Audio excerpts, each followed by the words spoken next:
Songs got an end, no endless chain. No need to press replay again. Subscribers, you know it's short and sweet. Not 3 hours long, just a quick beat. Lean in, can play it for a short break.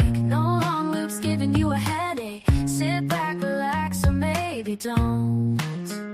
It's your choice, it's all yours to own. No replay, need to listen now.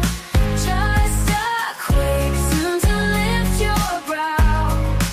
This song will end, you can be sure.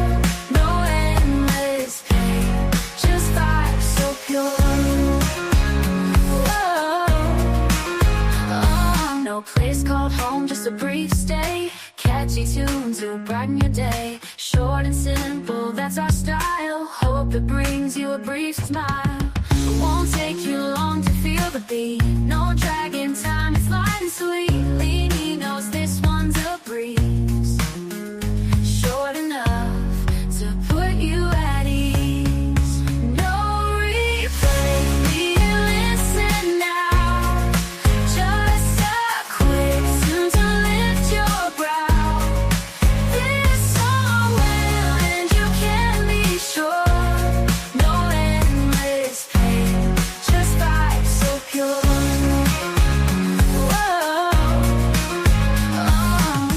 Won't take too long to feel the beat.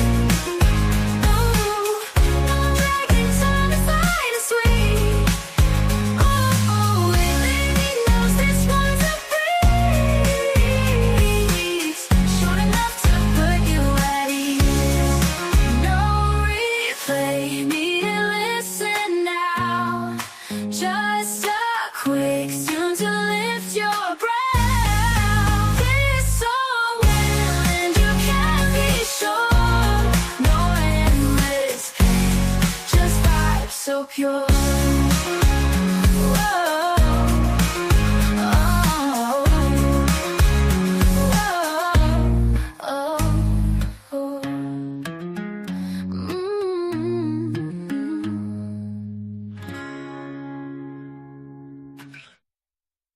According to Leany, coffee's king. Cigs in hand, she does her thing. Maggie's got the jokes we know.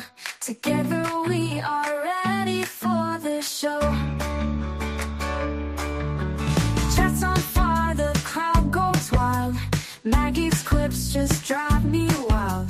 Leany's love for Java steams. We're living out our crazy dreams. On a chorus, Leany, life's no lie. Sip that coffee, watch time fly. With Maggie by her side, it's clear the best damn show around is here. Subscriptions climbing, views so high. Leany's truth, it makes us cry. Maggie's got that whip so quick. We tune in daily for our fix. Community that stands so strong. Laughing, chatting all day long. From sunrise to the longest nights. Leany's tales put out our lights. On according to Leany, life's no joke. Spark that cig and take a toke. With Maggie by her side, it's clear the best damn show around is here.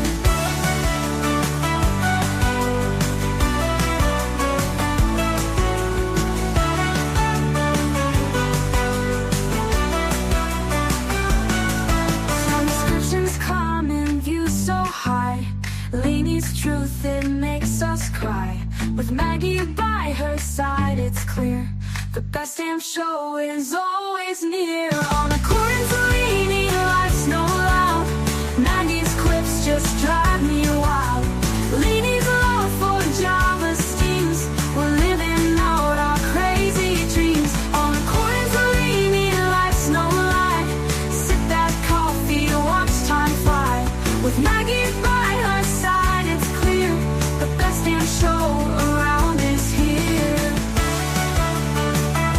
Best damn show is always here.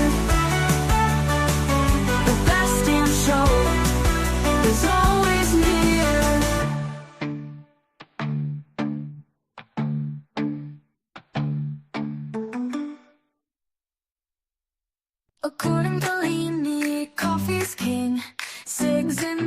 she does her thing. Maggie's got the jokes we know. Together we are ready for the show. Chat's on fire, the crowd goes wild. Maggie's clips just drive me wild.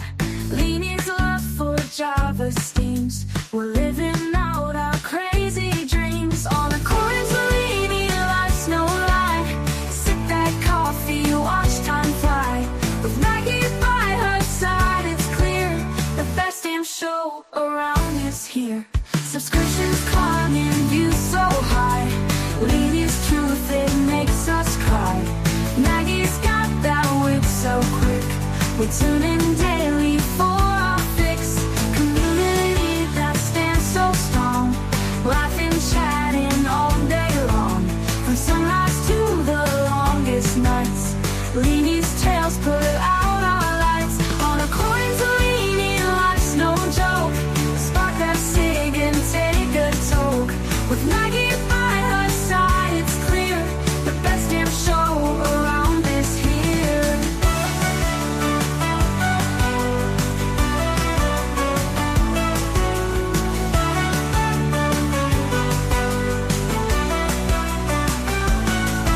Subscriptions climbing, views so high. Leanie's truth, it makes us cry. With Maggie by her side, it's clear the best damn show is always near. On a chorus, Leanie, life's no loud. Maggie's clips just drive me wild. Leanie's love for Java steams. We're living out our crazy dreams. On a chorus, Leanie, life's no lie. Sip that coffee, watch time fly. With Maggie by her side, it's clear the best damn show around is here. Best damn show is always here. The best damn show is always near.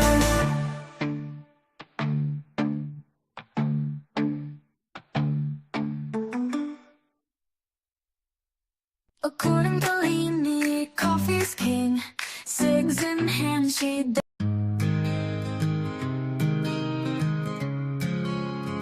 How many are you gonna She play? started off observing.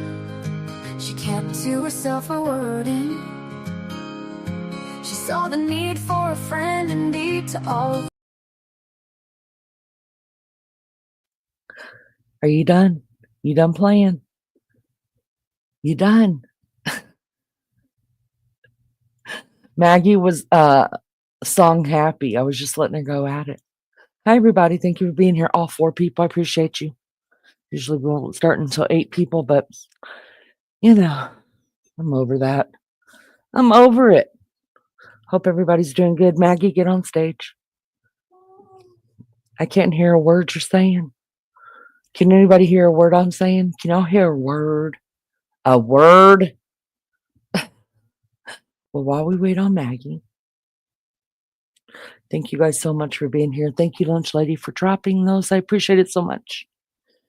Lizzo. Oh, hi. Hi. Hello. How are you? I'm going, where am I going, girl? I don't know where you're going. You were just going. I was letting you go. I know. There we are. You Can you hear figured it me? out. I can hear you. Yeah, it takes me a week. You know that, Lee. It's okay. Get We'll there. wait on you a whole week Oh, God. because you're She's a that special. Criminologist Yeah. extraordinaire. Well, I know. Shut the fuck. Shut the front my. door. Shut the front door. door. I want to be the co-host extraordinaire. Go ahead, girl. Put it up there. Put it up there. Listen, just let me get in while I remember. Right, so our little meeting last night, right, where we said we were going to start on the Tuesdays is being changed.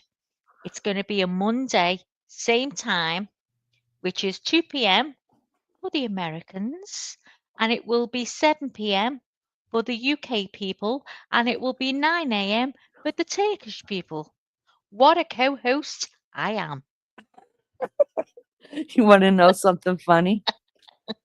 I don't Go even on. fucking remember what we're doing on Monday. Well, I do. And I'm Okay. not telling you till you remember. It's all Well, right. I've got it sorted. I've got my diary.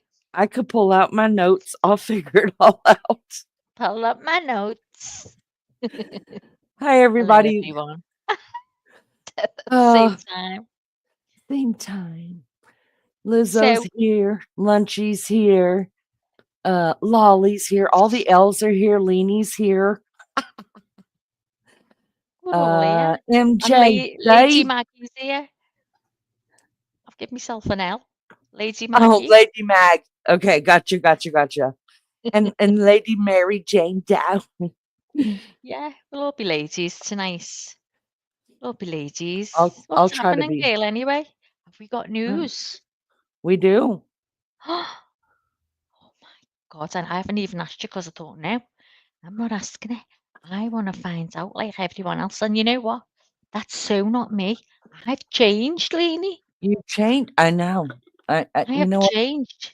YouTube is going to make us change one way or the other, Maggie. One One way or or another. another. I'm gonna I'm gonna find find you. you. I'm gonna I'm gonna get you one way or you. another. I couldn't stand her when I was a kid. Who is it? I forgot. It's Blondie. Oh God, yeah. I know a girl. I used to love it. Oh, I hated Loved her. the music. Loved it. I My loved sister had it. her record. She played it all the damn time. I was Lunch like, lady what the doesn't know hell me is anymore. this shit? She don't even know me anymore. That's because I'm the co-host, and I'm really getting into the role now. And I present things, After a and year. you just feel so clever. After a year, the penny is finally dropping. Do you know what though? In my defense, I've got the shittiest host because she didn't show me how to do it. I'll show you, Maggie. I'll show you, Maggie. Oh, Show no, you what? What never was I supposed to show you? how to present. But you learned it. So We were that's going to take time. We were going to go there one day. well, We were going to take, and you know what? Can't count on you, Leanie. You've changed. listen. The thing is I'm glad I didn't show you because I would have showed you a different way because I Oh, didn't know how to do it with both of us. That's why I said I would come in under two chicks in a pond. That way we could both do it. Remember? we don't need to though, do we? No, you figured it out. I was going to show you a different way to do it. So I'm glad you did figure it out. There you go. We can both present. Amazing. What else am I going to discover this year? I Oh, don't know. there's just no end Bot, to it, you know. I'm getting a boss. Nightbot. I can't wait to get a nightbot. That's my next agenda. Can't wait to do it too. We're going to look like real professionals over here. Professionals. Oh my God, yeah. People are going to come in here and be like, oh, this looks like a right professional channel. Then they're going to hear our mouths and they're like, we're fucking out. Those And look women and have chat and lost see their 8 people. minds.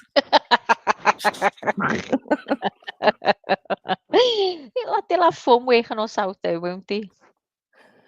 Lolly says our oldest dog we have, we call her Leanie, short for Valentine. Aw, that's Aww. sweet. Well, I want Maggie now. I have never heard anybody call anybody Leanie before. Honestly, I haven't. We get a Hey, lot of crazy Leanies here. hillbilly. Got a load. Are you crazy? Yeah, so Leanie's quite popular here. So I've heard. Mm-hmm.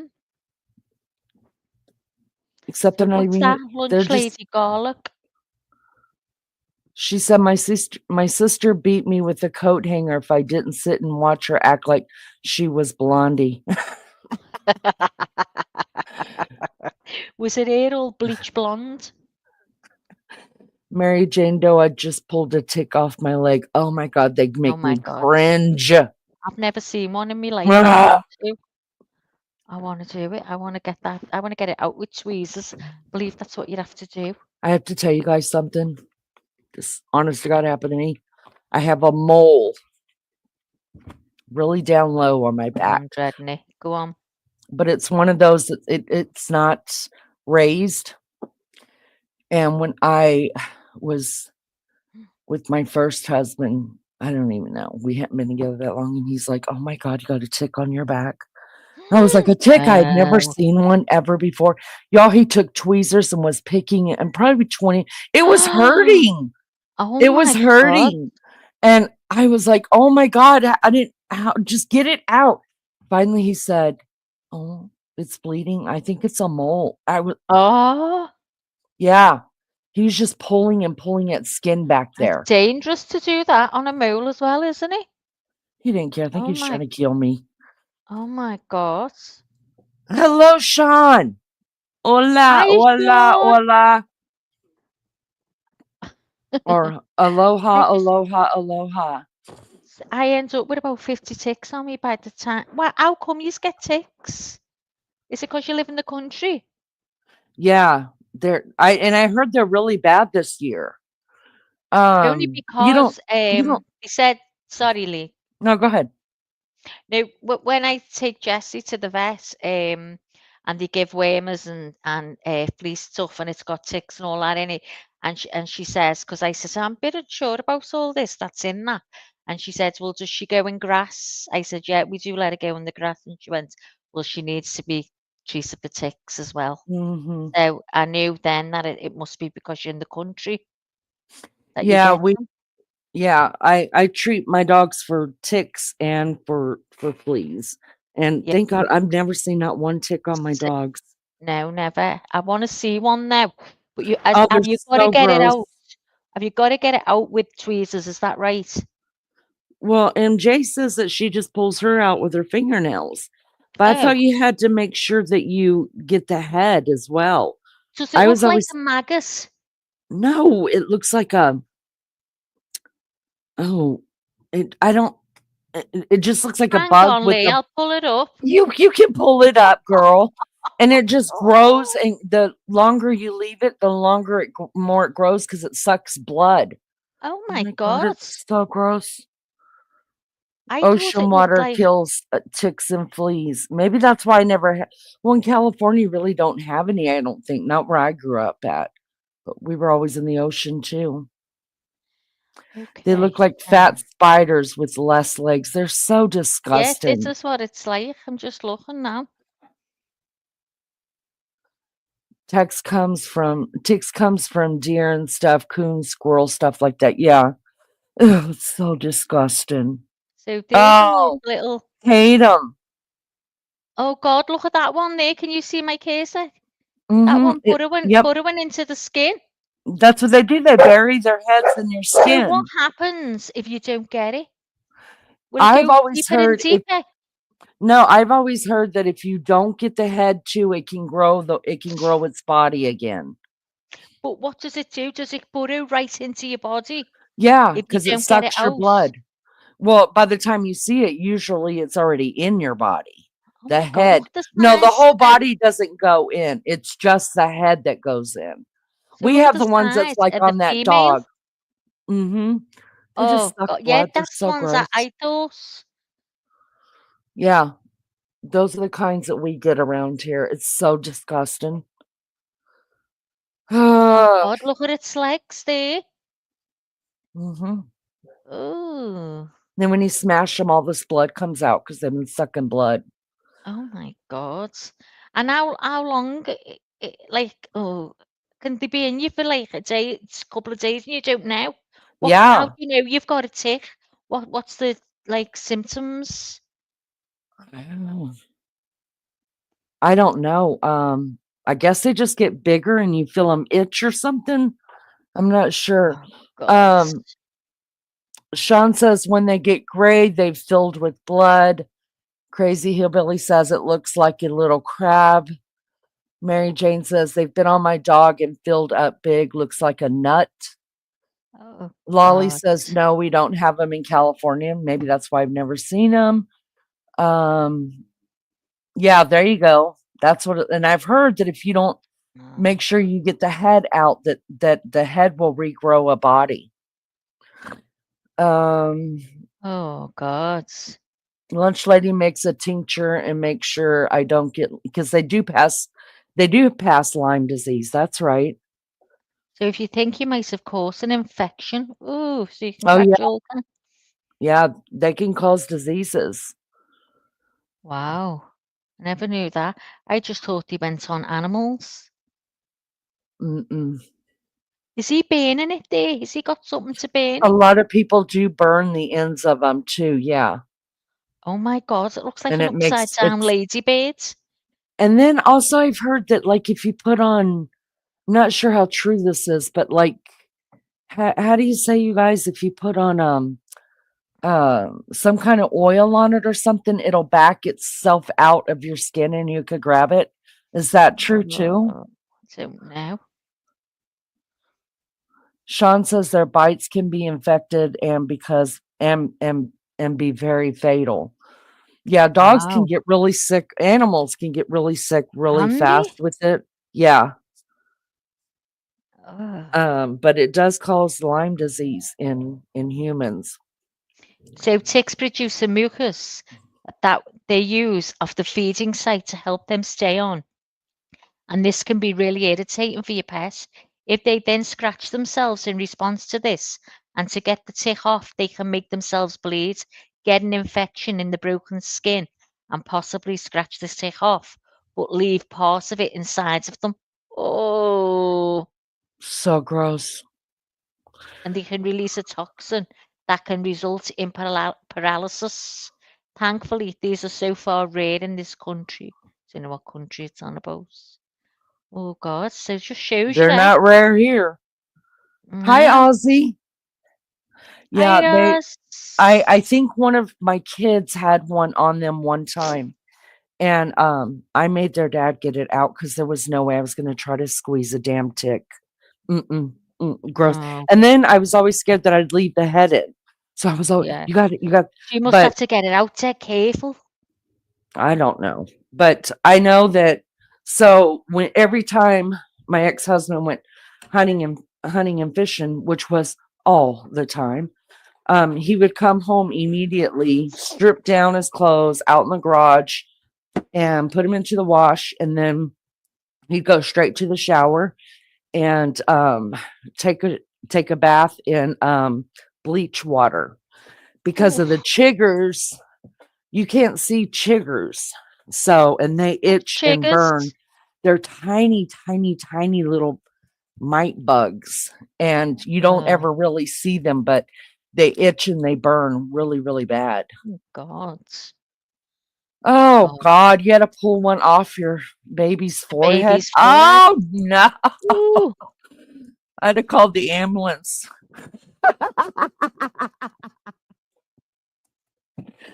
Oh mercy. Oh. I'd have been doing Ugh. a Tina thing, just calling the ambulance. That's what I did. Can you come get this tick off my baby? Yeah, see you 3 weeks, love. I got nothing. I got nothing. Oh, anywho, in a holler. Hope everybody's doing good. If we haven't seen you since Easter, we hope you had a good Easter. And Um, you haven't put any weight on. and you haven't put any weight on. Y'all, Does the weather's everyone does changing here. everyone get a chocolate egg? Does anyone get a Cadbury's egg? I didn't. Didn't you? Mine's still in the fridge. I haven't touched it. Wow, you've got a lot of willpower.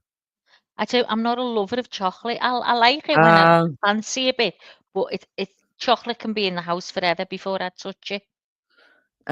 Give me a oh, bag of crisps or chips, as you call them, and I'd rather have that. oh no, I don't do chips. See, we're totally opposite. Now I can Really? go for a long time without chocolate, but when I When you hit it start. where when I've got to have it, like I've got to have it or someone Oh, dies. I've been like that. Trust me, I've been like that, and I've got to have it, but it's not often. Oh, I would eat Hello, chocolate bees. anytime. Oh no. The fridge is full of chocolate at the minute with all the eggs. No, makes me sick at the thought.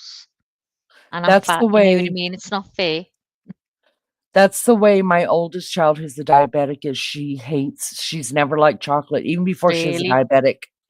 Me and And C thank still God for we'd that. be alright. We'd be Yeah, alright, me and C. When I go and live in her house at Christmas when she goes to Florida, I won't touch a bit of that chocolate in her fridge. she doesn't have any. Her kid and her husband will eat it all up. Oh, don't they? I was going to say, don't they eat it? Yeah, they'll eat it. Mm-hmm. Ozzy said Ozzy's. she had a cat who had to remove a tick. She got so sick and had to hold it up to even drink, but she pulled through. Mm-hmm. Oh, Yep, I've Ozzy, I heard was of that. talking about you yesterday about, your paranormal. You do paranormal stuff. Do you have a channel that you do it on? Because I'm into all that, and I'd love to watch.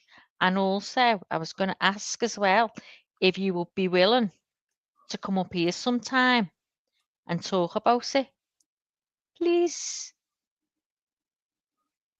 Let me, So professional. let me tell y'all something. So when Beefcake left for work this morning, right, this is what he says to me. He said, hey, I'm going to try to do a 3-day fast. And I got all excited. I was just all excited. My heartbeat started. And Because you I didn't thought you have to didn't have cook. to cook. Yeah. Right. I'm like, oh, Ah. good for you. Good for you, babe. Go do your thing. Me all supportive and shit. And then I kind of felt sorry for him. Right. And I was like, hey, if you did I was like, do you understand with fasting, you don't always have to fast from every meal. Like you could fast from different things. Like if your favorite thing to eat is your sunflower seeds, you could fast from that, or you could fast from meat, or you can fast from what. And he's like, oh, I'm not doing it spiritually. I was like, oh, well, it don't matter, babe. I'm proud of you. I'm proud of you. And then he texted me 30 minutes ago, can you pull them pork chops out of the freezer?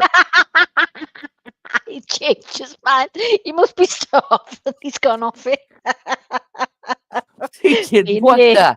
In So there, somehow. here's my excuse. Well, Oh my God. it's Kohberger Wednesday. I would have already had dinner made sitting on the stove, but you I waited know. 30 minutes before I said it. Ain't no time to cook. Y'all couldn't believe that. I got all excited within myself. It was like 3 whole freaking days. No cooking. Then I thought he was doing it for Jesus. And he's like, oh, no. Doesn't have anything to do with being spiritual. Oh, Yeah. God. Lizzo's son lost 6 stone by fasting every other day. I think that's 82 or 84 pounds. Somewhere Wow. around that. Yeah. And he fasted and she showed me the pictures. Couldn't believe it. Hey, Lizzo, you know what? I think that's impressive, but please show me a female that could do that, and that would be Me, even more me, impressive. me. I did it. You fast every other No, day I never fasted. I lost 6 stone. from I doing never what? fasted no. From eating properly, How long did it eating take the you? eating the Because right stuff. I lost. I'd done it within. I think it was a year. Um, I was because it really slowed down. I'd lose a pound a month. I was like, oh my God, and I was so good. But my body was just, I hit a wall and my body was used to it then. So we had to just change things. Like the the woman that run the class was like, you need to just binge, have a good binge. And I was terrified because I said, no, if I'm only losing a pound now and then I go and binge and put 2 on, no chance. It's hard enough to get off. So it was near the end, it was slow, but I lost 6 stone on my own. I did it. yay. Yeah, for me, and I'm going to lose another 6 stone. You wait and see in Hold on, about 10 years. I felt like there was a song with that. You wait and see. You wait and see.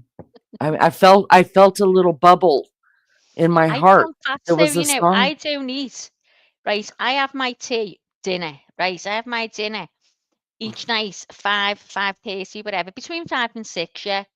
And I don't eat another thing after it, if I'm being good, and I am. I haven't done anything for 3 weeks.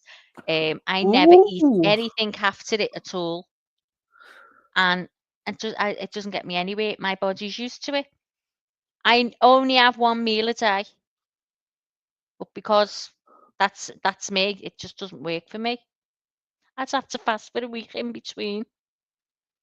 Sean says, I have yet to see or hear a man fasting from sex.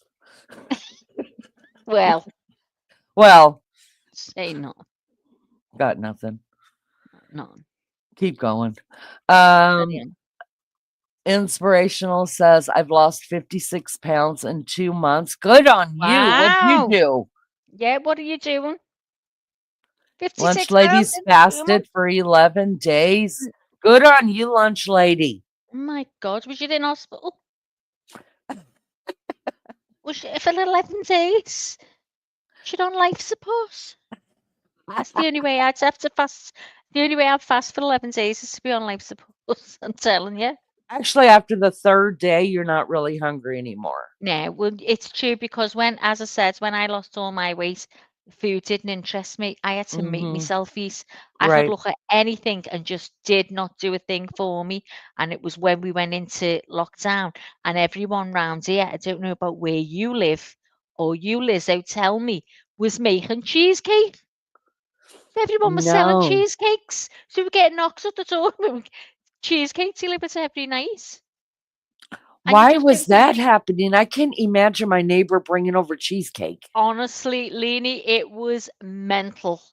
Everyone was baking cheesecakes. Why though? What I was s- the I don't know.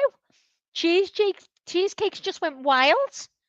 And everyone That's was so making them and weird. everyone was selling them. So we were all ordering cheesecakes. It was great. Sitting in watching the telly, getting so fat. No one's seen us. It was amazing.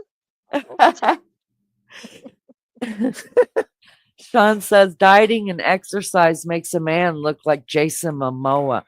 Oh my God, that man Mm. is so fine. So fine. Oh, yeah, I remember you telling me that, Lizzo, when they lost the dog, he never ate because obviously he was dead upset. So we realised then he could fast, and that's when he did it. Wow. Wow. He's a 30 weight now from a 44. Wow. Yeah, that's great. Tom That's don't great. lose any more. He's I wasting went from a away. size 20 to a size 6. I've picked up Wow. 6 in my life. Get over it. Honest to God, I can't get over it. And now when I look at 6, I think, no way did I ever get in that. It's just the best time of your life, and then it just ends as quick as it got there. So, Ozzy fasted for 5 minutes and it was the hardest 5 minutes of her life. What a girl. so hold on, a keto cheesecake. Now, this keto diet, everyone raves on about it. Have you ever done it, Leonie? Mm-mm. So, okay, Lunchy, explain what a keto diet is. You can only eat certain things. Is it meat? I forgot. And I'm not a big meat eater. I eat a lot of chicken. That's it. It's ones that I'm not. What is it called? You've got no bloods, anemic. All I have Yeah. is chicken. Every single night, I chicken, chicken, chicken, chicken, What the hell do you do with chicken? I mean, chicken. I I run have out of chicken things to curry, do. chicken noodles, chicken and roast potatoes, chicken and mash, and chicken and chips. Oh I'll God. have, listen to this, this is the God's truth. I will have, and I have done, have chicken curry every single night of my life. I've And never you know made what? chicken Honest. curry. Oh, I'm going to show you. And I when wish I you go to would. Turkey, I have to have chicken curry in Turkey at 300 degrees. I've got to have it. I love it. I'm not going to lie to you guys. I didn't know curry was just the spice. Just the sauce. Yeah, I I didn't make know a that. curry sauce. Oh, I'll tell you how to make it. Make a pan of curry, chicken curry, beefcake will be made up, and He boneless probably child, would. they'll be made up. Oh, bonus child don't eat what we eat either. He meal preps. Now that's a kid that when You he are? first moved in with us, he weighed probably 260 pounds. Wow. And now I don't know what he weighs now, but he's very tiny and very like cut. He goes to the gym all the time. He Wow. he meal preps. That means like Oh, every yeah, 4 or 5 meal preps. So that's days. what you Yeah, do when you're on this diet. You've got to prep yeah, to make he meal sure. preps. Yeah, that's Um, brilliant. So if you can do that, get all your meals. Didn't you say your daughter does that? She um, does all the. I'm sure it was you that said. She has all a week, all meals all prepped. Was it you, Lee? What she does is she's got them all planned out. Like she goes to bed a week before and knows what she's having next Wednesday. She thinks Um, about food all the time. She's a complete oh, foodie. my mother, we had every day. Every Monday it was something. Then it'd be, then Wednesday we'd have a roast dinner. Then we'd have it on a Sunday as well. Then another day we'd have bolognese. It was all the same. We knew what we were having. Oh no, and that's the other thing. The way she cooks is she goes through recipes and she makes something new all the time. Oh my God, That that's drives brilliant. I think it's I think brilliant, that's but I'm brilliant. like, how much is your food bill? Because I've never cooked like that. Um, Believe me, if there's a package of meat in there, I can go into your pantry and come up with a meal. Because Me when too. you're poor, that's the way you learn how to eat. Yeah, You don't yeah. just you don't go and buy, oh, I found a recipe, let's go buy all the stuff for it. And No. that's what so now, because she Yeah. was doing that every day before her baby was born. So now what she does is she goes for the week. She plans her meals out for the whole week. She goes shopping for those meals. Y'all would die. I just can't do it. And I'm not motivated by food at Yeah. all. No food, zero food. Um, I'm not Oh, motivated chicken by it. curry. I'm going to tell you how to make chicken curry. I'm definitely going to tell you it's so easy, Lee. So easy. Inspo. B says, diet and another thing. My back issues have caused me to gain and I can't function to actually lose weight. Is your mate, love? I'm the same. I'm almost wheelchair bound and refuse to let that be the outcome. Well, that's it. All you can do, B, is try and help yourself, isn't it? I'm exactly the same. It's all going because everything I eat stays on me because I'm not moving. It's just so hard, but just got to try. And like you said, Lolly, it is when you lose weight when you're older. Oh my Mhm. God, I'm gonna look 90 in a few months if I lose this weight. Have you Beyond guys seen? I'm sure most of you that have been here for a long time, you guys have seen Aussie True Crimes bodybuilding pictures. Uh, no. oh my God, Oh my God, shut up. She's just bodybuilding. she used to do it Wow. professionally. Her body had zero fat. Oh my God, I'm I going to showed them speak to here her. on the channel. I never Her seen in them. I must have Spirit been in Time. Turkey. Oh my Oh my God, God. that Have you still woman. got them? I mean, it's like somebody took a knife and chiseled her Oh, body. have you I still mean, got the she still pictures? looks fabulous. No, I don't think I have the no, I went through and got rid of all of it. It's in the Doesn't computer keep anything. somewhere. She does. Look, yeah, No, no, yeah. no. It's in the It's in the computer. computer somewhere, but I don't know how to do files. But Oh, anyways, I'm not lying to you. I mean, if you guys have watched her videos and stuff like that, or seen her on her panel, she still looks wonderful. I mean, yeah. but when she was bodybuilding, I mean, God took a knife and carved her body. Oh It my God, was I want that that. perfect, Oh, that I perfect, want it. gorgeous. Can you help me sitting Yes, in this chair, Ozzy? Help me. I need to be Ozzy, chiseled. send them over to Maggie if you can, if you have Maggie on. Doesn't have But me. oh, Let's send okay. them. Send them to Leanie Y- because I'll be doing n- the emails anyway. I'll be Nope, doing don't them send them. anyway, Ozzy. Oh, yeah, then I'll I'll be send it to you doing them. because I made 2 clips and sent them to the computer again. I sent them to my email just sometime this morning. I can't find them. I don't know what's going on with the emails. I'm gonna have Beefcake look at it. Oh, it's ridiculous. Oh, But anyways, God. we need to get on this. But yeah, Aussie True Crime. Oh, her body Thanks for was that. to I'm die dying to for. see these pictures now. Just to die. You won't. Her body's amazing, and I'm not God, talking about. like a temple, You know how some women when they're bodybuilding they lose their femininity. and they You know get what I all big, mean? massive Yeah, and they muscles. look like she I didn't don't at like all. that too much, but when you're No, really that's not the way lean she and you looks. cut, that looks amazing, doesn't it? Yeah, she doesn't look like that at Well, all. watch She did me, not because I'll beef be like up. that She come just Christmas. Wait, you see, I'm doing so weightlifting gorgeous. now. Gorgeous. We love you too, B.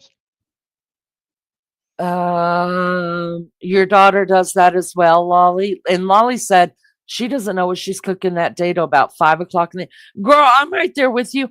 And see, Why my am I daughter, not I seeing this? believe it's way up the list. Oh, My daughter, I think, got it from my sister and my mom because they used to both be like this.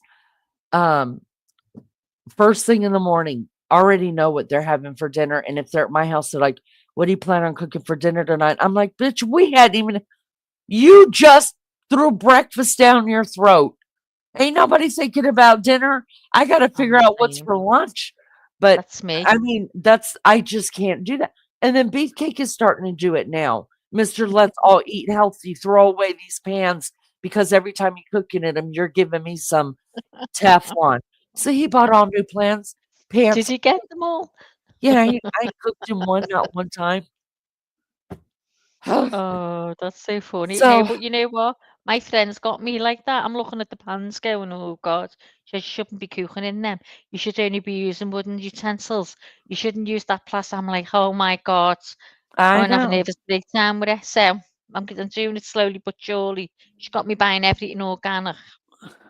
Well, what he told me is I was sitting there and he had was putting away some dishes that I had washed and he's looking at the pan and he's like, "You need to throw this one away." I was like, "You can throw it away in my pot."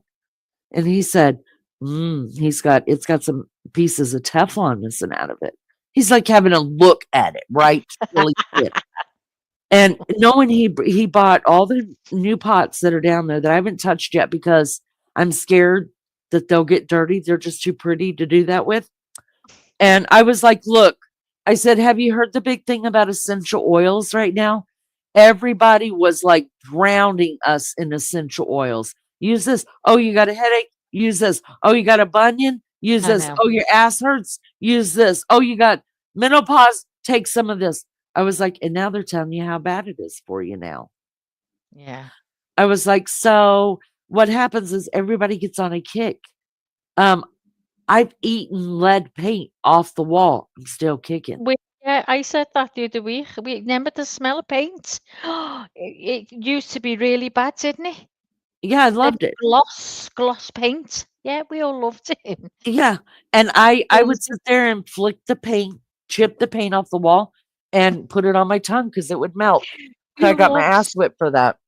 going to you say the gas station, we say the garage, and smelling the petrol. Oh, I loved Oh, that smell. yeah, I love the smell too, but there's when you run race cars, it's a different kind of Uh, a smell that it's ether or something like that. And that's where Beefcake just wants to drink the ground when did that's you on. ever have years ago, the kids in school, there was a pen, like I don't know what you call it. We used to call it a gem marker. It like a felt tip, like you colour in with, but they had big nibs at the ends, and they used to smell, and everyone used to sniff them. It was a big thing here. Everyone started sniffing Oh, all these you were pens. a huff and paint. Oh, I don't know what was huffing, but I had a little sniff like, and it was good. So I thought I'm not doing that no more. Terrified. Your kid's first statement used to be of the day, "What's for dinner?" I hate that question. My kids never asked that because I guess they just knew who I was. But um, now, if my grown kids come over, like my middle child, she's always like, "Mama, what you?" Before we ever go to bed, "Mom, what you making tomorrow for dinner?" I'm like, "Are you? We don't do that here. Go somewhere. I'm You'd be thinking lucky what if to you do get it." tomorrow. I've already decided I'm doing Are you chicken and rice. serious? Now I've just decided when I'm talking to you in my head. Oh God. Makes life easier because I get it. Put it all in the pan and it's done then. I'm made up. Come dinner time, it's done. Hours ago. Mm-mm. Oh, No, but see, I always feel guilty. This is the truth. I always feel guilty, like yeah, if I lunchy. don't, if I'm baking too much, because my favorite way to cook is in the oven, out of sight, out of mind. My kitchen still stays clean. It's all about those little things that make me Yeah. happy. And I just like that kind of food. So like I like to marinate meat, put it in the oven or coat it or something, do something to throw it in the oven and then just make a vegetable because beefcake's not eating starch, so we're not eating starch anymore. So I'm just it's how I cook. But then I feel guilty because I'm only doing it that way. So then I'll be like, all right, well, then I'll make a soup or a stew, or I'll cook something in the crock pot for. So it's guilt that gets me into cooking something in some other way. But do you know how hard it is when you have someone living in your house that says, I only want meat and a vegetable? And the only vegetables we really eat are frozen because right now there's not a I good do the same. selection out Yeah. there of No. of fresh vegetables now that we're coming Yeah. up on it. Well, we could go to the farmer's market. But even then, what am I going to do? Saute them, roast them, boil some of them.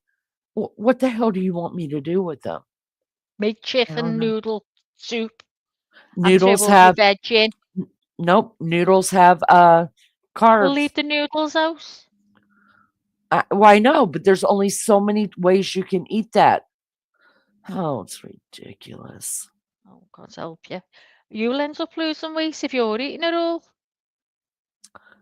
I mean, listen, if he tells me he don't want pasta, that's one less thing I have to cook, or he don't want any starches. That's one thing less I have to cook. So I'm like, right on, let's do it.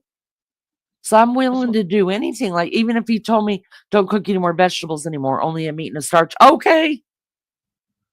I mean, if you want to take one thing, because I used to cook like meat, a starch, two vegetables, bread, because it's the way that I grew up cooking.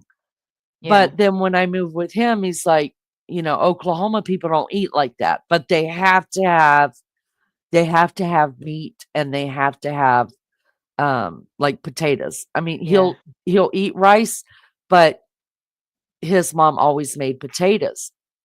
And so then I started even today to this day, and I've been with him for 20 something years. And I just am not fond of potatoes. I mean, I'll eat them, but I don't know. I mean, I can't eat it like he could eat a jacket potato every day of his life and be fine. And me, I'm like negative. no. I can eat a pot of rice every day of my life because I I can love eat it. chicken curry. Chicken curry and rice. Like, it's what I have every day in my W- life. Well, please send me the recipe for that and I I will will. order it. And lunch, she said she went out and she had some and it was gorgeous, just a bit spicy. I said, ask for masala. Can you get the sauce already made in jars? Tikka masala. Um, I think it can be made. I know C has made it because that's her favorite thing at Olive Garden to eat. It's Oh, chicken good. masala. Yeah, that's all I Mhm. have. Oh, me and see the image. You've got to make it, Lenny. It's so easy. It's unbelievable. And it's so tasty. Honest to God. Swear down. Anyway, can we put the food away now, please? I'm trying to cut down.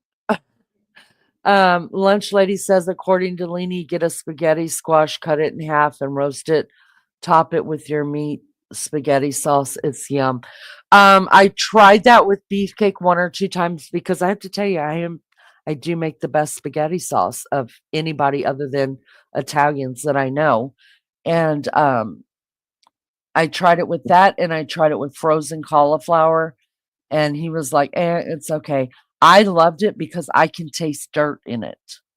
Not dirt as in like crunching the dirt, but it has an earthy taste and I crave dirt. So there's that. Mary Jane potato salads are yummy. Absolutely yummy. Never had one. But oh my God. But I can't again eat all of that. Lolly says my girlfriend's husband is on a carnival diet in the last 3 or 4 years. It's a carnival Talk about diet. easy. That's kind of like what beefcake is doing too, but I don't think that they don't eat like fruits and stuff like that, and he does. Has he lost any weight? Has he weighed Yeah, himself? yeah, Yeah. no, yeah, he's lost weight. See, Yeah. I think men can lose weight so much Oh, quicker than so a much woman. easier. I was like, listen, Big Daddy, let me tell you a few things. If anybody knows about losing weight, it's me. And I won't tell you guys how much weight I have lost in the past. Yes, it's safe, Miss Barbara. Let me go ahead and I want to put Hiya, this out. And Bob. I know Melly Joe isn't here, but I know she will play this later. The other day, and because Miss Barbara was blocked, it took away all of her comments, so I wasn't able to pull it up to show you guys. The other day, Miss Barbara, that is really her, and people thought that it was a troll account coming in because Lizzo had say hi to Miss Barbara, how are you doing? And I had said, oh, Miss Barbara, you've got a new color and it looks good. I like it. And then I just didn't notice Miss Barbara in chat anymore, but I don't have my phone sitting here. So if you guys are texting me while I'm on a live, it's over there and I don't even hear it because I've got you Yeah. have to call me. So poor Miss Barbara was sending me all kinds of messages and I Oh, didn't get them until after the show, but she had been blocked because it looked like after Lizzo had said to her, how are you doing? Miss Barbara said, and I'm just gonna say it and then we're gonna leave it. We're not gonna expand on it because I don't want the yeah. drama. But it looked like Miss Barbara had called Lizzo a cunt. Uh, and what Miss Barbara was saying was that somebody else in their life called Miss Barbara a cunt. She said, pretty good for being a something cunt. But Yeah. so it looked like she was calling Lizzo a cunt when actually she was repeating what She was was just said about explaining to you. herself. Yeah. And if you didn't watch that live, then you would not have got it because I will say this. There I don't know who watches who. I don't care who watches who, but there is plenty of supporters of this channel.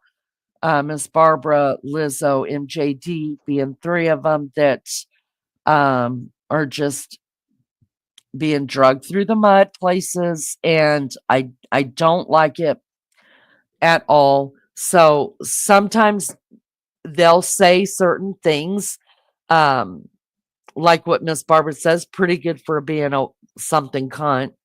And because she knows people like me and somebody else who has seen it will know what she's talking about. So I just want to let you guys know Miss Barbara lost all of her stuff. Her identity was stolen twice. She actually, first time, didn't get a new phone. They thought they had fixed it with the bank and whatever. Come to find out it was coming from her phone. She had to get rid of that phone and nothing transferred over to her new phone. So she had to open a new account. So that's why it looked like it was also a cloned account as well. And so when she got in touch with me, I was like, oh my God, it was a mistake. And she was like, please let Oh, Lizzo know I would never say that about her or anybody in your chat. And I was like, well, they know that, but so yes, it truly was Miss Barbara, but it was just taken wrong. yeah. Just Um, accidents. so Oh, it's gonna happen. If it's all I can say is if you do happen to get a new phone and you're coming in under another account, just say, hey y'all, it's me, and then talk about something only the channel will know about real quick. I don't know, getting high and riding a roller coaster. Just say that, just over here getting high and riding roller coasters. Because nobody knows what we're talking about. Hi, Wild Angel. So yes, that's Miss Barbara. hi, Our Wild Angel. We are so sorry, Miss Barbara, and we love you. All right, Oh, Maggie, I want to grab a coffee really quick. My okay, mouth doke. is really dry and I didn't get That's one. what I'm doing now, drinking. Um, I've got a couple things pulled up here, you guys, about this Kohberger thing. Nothing that we haven't seen before, but yes, most of you who are following this case probably already did see some of the rulings that judge that the judge has come back on from the motions, the last court hearing that they had. Um, the the judge has made a few motions in now Oh, I in haven't those. heard. hmm Not all of them, not all of them yet, but he's made some crucial ones. So we're gonna go into that, and then I think it was Lindley, and somebody else that was, maybe it was April and Lindley, that were talking to me about, the different coincidences of Kohberger and Ted Bundy. And we Mm-hmm. talked about a little bit of it. So I kind of went deep into it, like what they were really like. And I pulled up some stuff, and I found out some stuff about Bundy that I didn't know, that maybe you probably already know it. I didn't Mm-hmm. know it. So I pulled up some stuff about that, and I want to show you something also that I found. But before we do all that, I asked Maggie if she would Yep. just present what are the characteristics of The a traits of a serial killer. of a serial killer, because they kind of are different than just a murderer, Mm-hmm. or than a mass murderer, or a crime of passion. Each of them carry different traits. Yeah. And so I personally have never looked at that. And so I'm curious to find out, and then just hear it being said, so that everything that I know about this crime, I can, I can feel it, I can see it. Wow, yeah, Brian's displaying that. Yes, yes, yeah. You know what I mean? Like, no, that, yes, this. You know what I mean? But if I'm reading it myself or presenting Yeah. myself, I can't hear it. It just Well, bounces well, this from me. I when I was looking, I also found this little bit here, so I thought, well, I'll keep that and pull it up as well, just a little bit. Do If what you you want me to. No, that's great. Do it however you want to do it, and I'm going to be listening, but I'm going to mute out real quick while I run over there and make Okay, that shall I coffee. just read it? I don't have to put it up on the screen. Is You it can better for that? Or yeah. do whatever you want to do. Okay. So this one, it says here, some serial killers exhibit an unusual fascination with law enforcement, often stemming from a complex mix of psychological factors. The fascination can manifest in several ways, including admiration for the power of law enforcement, a desire to understand its inner workings, and even a morbid fascination with being caught. Mm. Some serial killers are drawn to the authority and power wielded by the law enforcement, seeing it as a symbol of societal control and order. They may even admire the detectives who pursue them, viewing their actions as a reflection of their own power and control. Serial killers may be genuinely interested in how law enforcement operates, studying their methods, their techniques, and strategies. This can be part of a broader desire to understand the world around them and to explore the boundaries of human behavior. Some serial killers may be driven by a need for attention and recognition. They have se- they may see the pursuit by law enforcement as a way to achieve notoriety. I can't never say that. Not, yeah, whatever, and become a public figure, even if it's a negative one. In some cases, a serial killer's fascination with law enforcement may be a way to exert control over the situation. They may use the pursuit as a game, manipulating the authorities and testing their limits. It's important to remember that a serial killer's fascination with law enforcement is often a complex interplay of multiple motivations. They may be driven by a desire for power, a need for attention, or a combination of other psychological factors. Some individuals are drawn to criminals, including serial killers, due to a psychological condition called hybristophilia, or an attraction to the powerful or evil.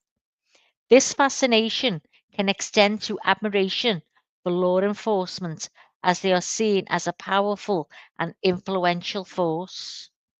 Some serial killers may see law enforcement as a proxy for their own power and control. By studying their methods and strategies, they can vicariously experience the thrill of power and control. In conclusion, bear with me. In conclusion, the fascination with law enforcement exhibited by some serial killers is a complex and multifaceted phenomenon. It can be a reflection of their desire for power, a need for attention, an intellectual curiosity, or a combination of other factors. Understanding these motivations is crucial for understanding their minds of these individuals and for developing strategies to prevent future crimes. So that's that one. So do you want me to read the characteristics one now, Lee? Yes, please. Joni, hello, girl. How are you? Hi, Joni. So we are up. I'll put this on the screen because I think this shows pictures as well. So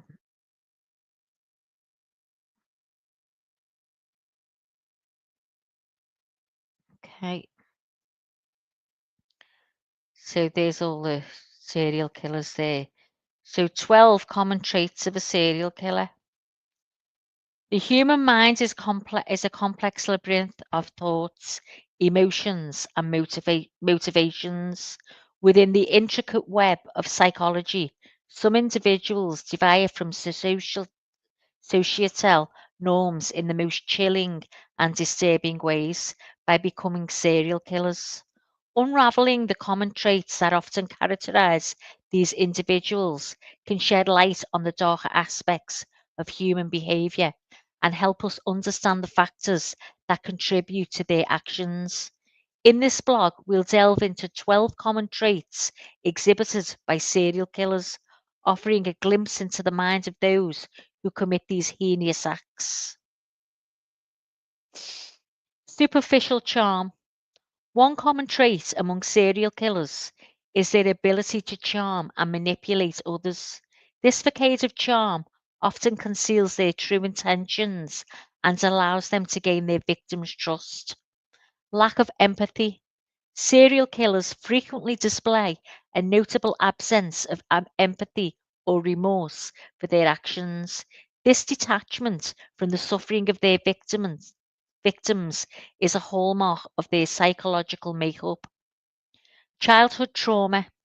Many serial killers have experienced traumatic events during their childhood, such as abuse or neglect.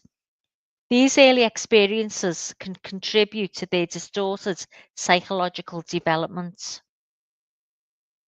Bedwetting and animal cruelty.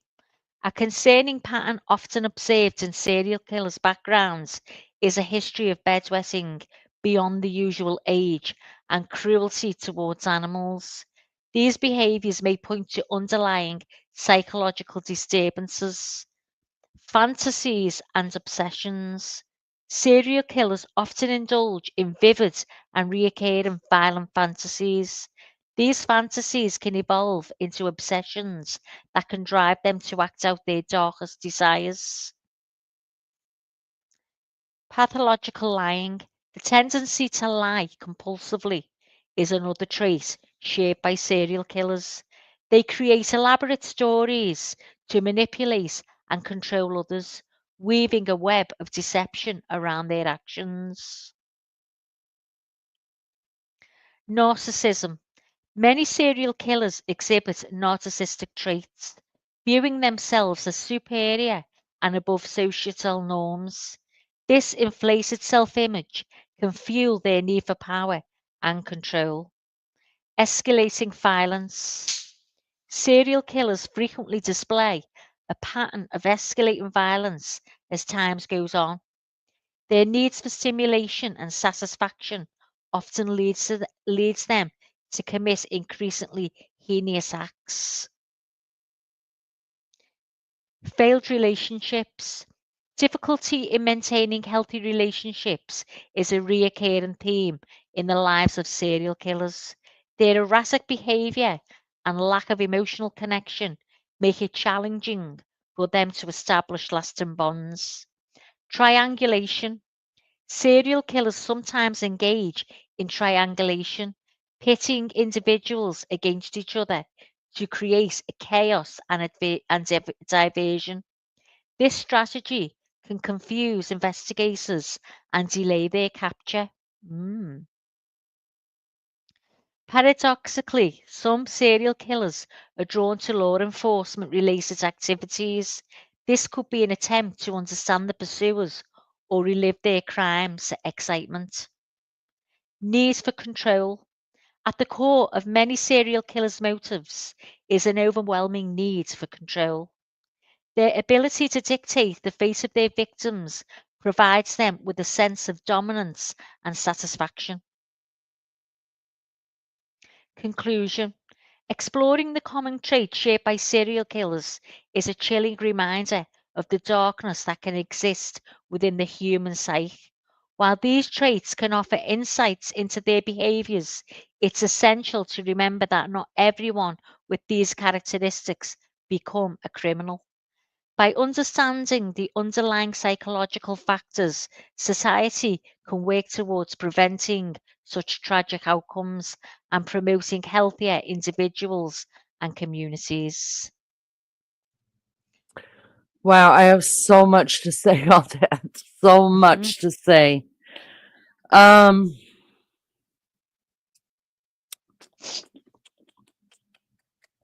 I when I was doing research last night and today about this, all this morning for this, a lot of this is what I was going over was the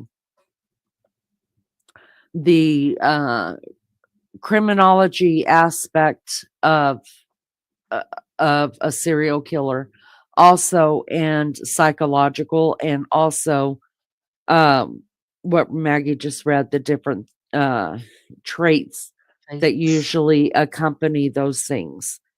And I try to be, you guys already know that who I think committed this particular crime that we get together to talk about. But understand, I'm willing, if you can bring me some evidence, I'm willing to look at the evidence and be wrong. Um, until then, I'm just going to keep going with what I'm finding evidentiary. And I firmly believe a lot of what Maggie just read. It absolutely does coincide um, with some of the things that we have learned uh, about Bryan Kohberger. Definitely. Definitely. We Law also know. enforcement. Mhm.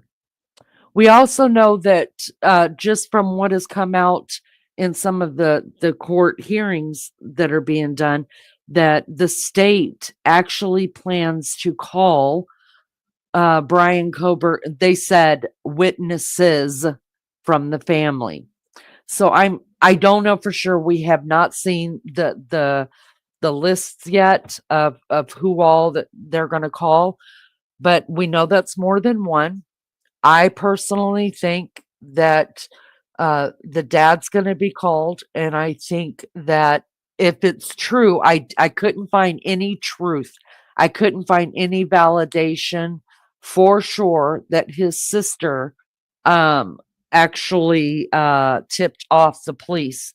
The only thing I could find that was of sort of validation, but I can't, because the news gets it wrong all the time as well. But whenever one of the stations, I forget which one it is now, did a maybe it was 48 hours or something like that, News Nation, I don't remember, they did a series on Bryan Kohberger, and a quote unquote source said to them that the sister is the one that got very suspicious whether it was her brother that had done it or not, and actually had confronted family members that she thinks it could be her brother as well.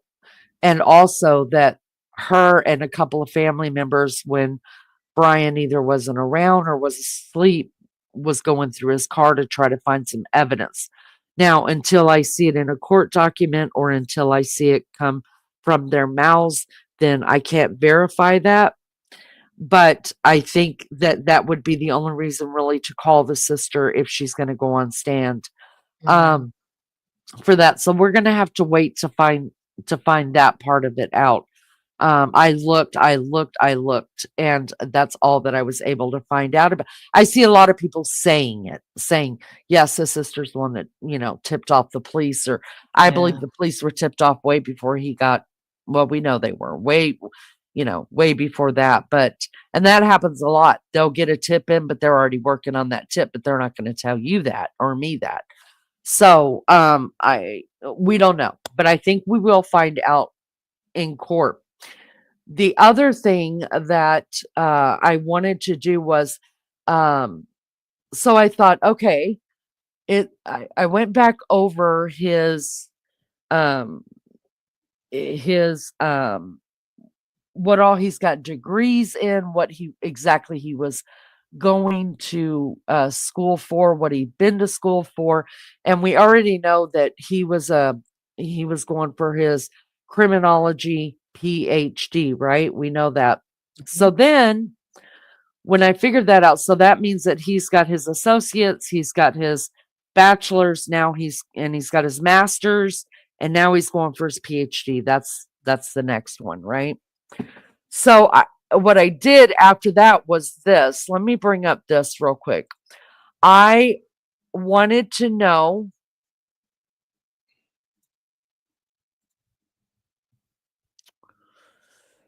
can you see that, Maggie? Okay. Yeah. Okay. I wanted to know if or what kind of schools, what is known as the best grad schools, or what are really, really great schools that somebody would consider if they wanted to get their PhD. Now, if you want to get your PhD, y'all, you want to go to a great school. It just looks better. It really does, to say I went to Princeton instead of saying I went to Purdue, even though Purdue's a pretty good school, but Princeton is still better, right? So I was like, what other schools could he have picked to go to? Was there a plan in the way that he chose a school and a profession to go into? And was there a plan as to what colleges he would choose because of what he had in his mind that he was willing to do? So I typed that in, and I went back a little bit. I didn't want to know what was happening today because obviously he's been in jail for a little over 2 years. So I wanted to go back just a little bit. So I went to 2021, and this is what I found, you guys, that Washington is not even on the list as far as the top 10 or 15 schools. And I thought, then there's a reason that he went to that school, right? Now we have to consider in, did he get, none of this has come to light yet. And this would be the only thing that makes me think, other than sinister reasons, that he would go all the way across the country to Washington, that's not even in the top 15 schools, is that maybe he got offered a scholarship. That's quite possible. It really is. My son got offered scholarships to go to different schools around the country. And y'all, one of them was to play football and get a full ride. But he knew the chances of him getting into the NFL and making a career of it, there was no need to do that, right? He needed a career outside of college, and that's why he turned that one down. It was for a private school. So that's why he turned that one down. And he got accepted into different ones, including the one that he wanted more than any of them, and that was Oklahoma University. But the school that he's at right now, happens to be in state. Of course, usually your in state schools will offer you the best scholarship unless it's something for sports or something like that. You know what I mean? But academically, it's always cheaper to go in state. Um, so that's how he ended up here. But outside of that, he had um, a couple scholarships at other schools, and he chose this one because it was the best one, uh, as far as a scholarship goes. Plus, he was going to be able to still do something that he liked doing on the side, which is racing, and then still do his college career. So if it comes out that he got a fantastic scholarship, I can't see chat right now. He got a fantastic scholarship. That would be the only thing that makes sense to me why this man went all the way across the country to go to the school that's not even ranked in the top 15 in the year 2021, for criminology, for a PhD, at a PhD program, unless he was thinking beyond his college, what he was getting. Do you understand what I'm saying? I think it was more sinister and it was pre-planned, because the first one is the University of Maryland. That's a hell of a lot closer to Pennsylvania than Washington. And then you have Arizona State. That's number 2. University of California, Irvine, tied with Arizona State for number 2. The University of Cincinnati in Ohio was number 4. Here you go. Pennsylvania State University at University Park is number 5, tied for number 4. And that's right there in his state, for a PhD degree. You know what I mean? So nowhere on here is it showing, and I didn't even find out where Washington played its role, but there are tons on here that actually, well, every one of them on here besides Texas would probably be closer to Pennsylvania. So to me, unless I could prove that he got a full ride into his PhD program, for that college over in Washington, then there was no need not to go to some of these. Some of these are Temple University in Philadelphia, Pennsylvania. Come on. I mean, some of these are much more prestigious than Washington. University of Florida, that's number 15. Huntsville, Texas. I mean, there's so many that, of course, he could have done, and he chose not to do. And there's a reason for that, right?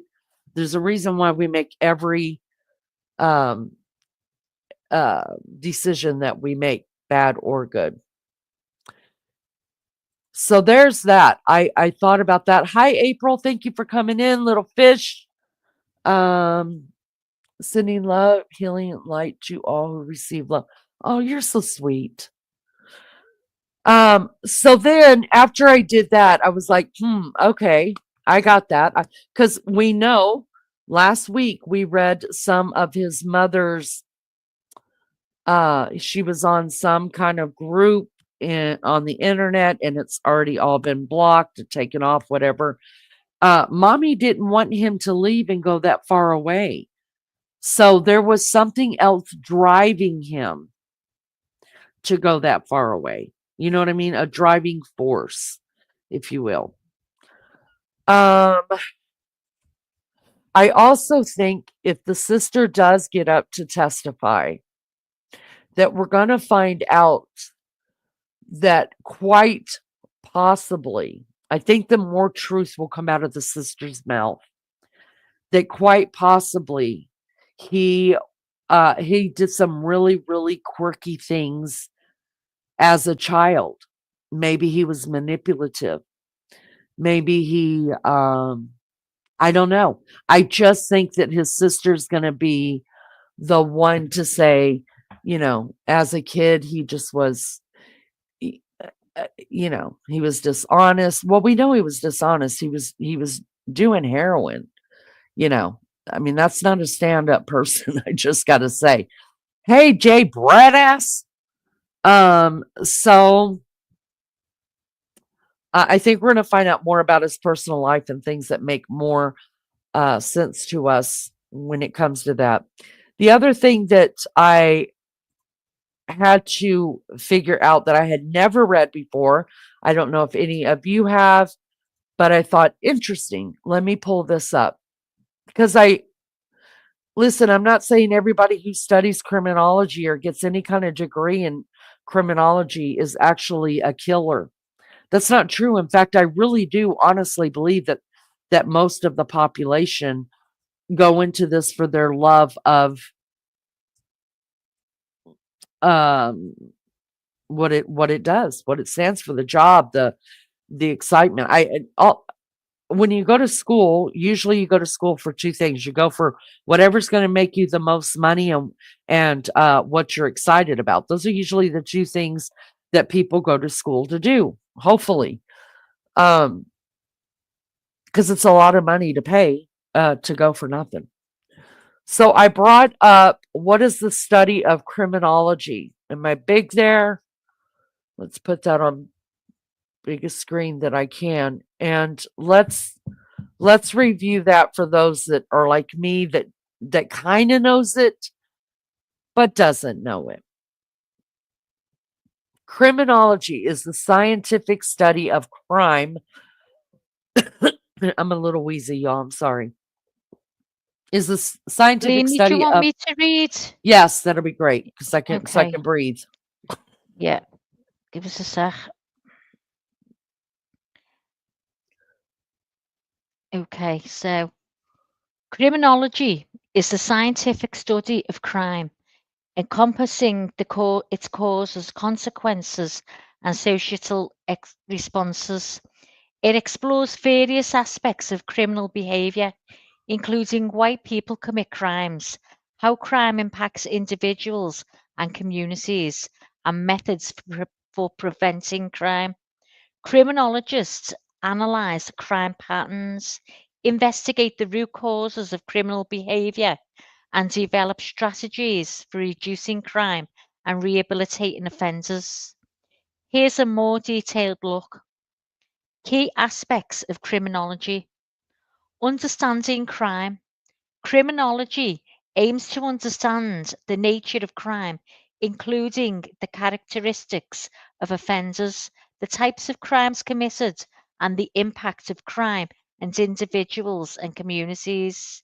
Criminologists explore the psychological, sociological, biological, and economic factors that may contribute to criminal behavior. Criminology research informs the development of effective crime prevention programs and policies. Criminologists study the workings of the criminal justice system, including law enforcement, courts, and correctors, to evaluate their effectiveness and identify areas for their improvement. Can you bring, yeah. Criminology also explores the broader social consequences of crime, including the impact on victims, communities, and the economy. Criminology utilizes sociological theories to understand how social structures and processes contribute to criminal behavior. Psychological theories are used to explain the motivations and behaviors of offenders. Biological factors such as genetics and neurological differences are also explored in relation to criminal behavior. Economic factors such as poverty and unemployment can be linked to crime rates. Legal frameworks and procedures are examined within the context of crime and criminal justice. In essence, criminology is a multidisciplinary field that seeks to understand the complex phenomenon of crime and its impact on society with the goal of developing effective strategies for prevention and intervention. Thank you, Maggie. Thank you guys for being here. I appreciate it so much. If you do me a favor and hit the like, I'd appreciate it. So, remember when Kohberger applied for the police department? We know that. He applied for the police department for whatever reason. He did not get it. And he put on his application that he wanted to help teach the police department how to do something with criminals, or learn about criminals, or learn the psyche of certain criminals. Mhm. And the police department will not, I don't know if we're ever going to get that after court, but the police department will not release his application or the reasons why he did not get that job. I think April is the one that told us, it was either April or Lindley are the ones that told us that he was actually like a security guard or whatever and got fired from that. Maybe that came out on his background report, Yeah. and maybe that's why he didn't get the job. So I think listening to that, it makes a little bit more sense to me. I think listening to the characteristics, I'm sorry, just what I know about Bryan Kohberger now, and about this crime, I think he exhibits quite a bit of that, even Yeah. with his social disabilities. I want to Yeah. I want to direct our attention right now to somebody who I think we all know about him, and that's Drew Peterson. I'm not talking about the Drew Peterson who killed Lacey. That's a different kind of a murderer. I'm talking about Drew Peterson, the cop. Yep. You're still on share screen there, Lainey. You're not showing up on the screen. Oh, sorry. Go on, love. It's okay. Okay, make that as big as we Do you want me can. to read it? Yeah, I could bring it up bigger for you, but I'm all right. I've got it. okay, Drew Peterson was a cop. We're gonna listen to do the wiki on him because it does show he's now in prison for life.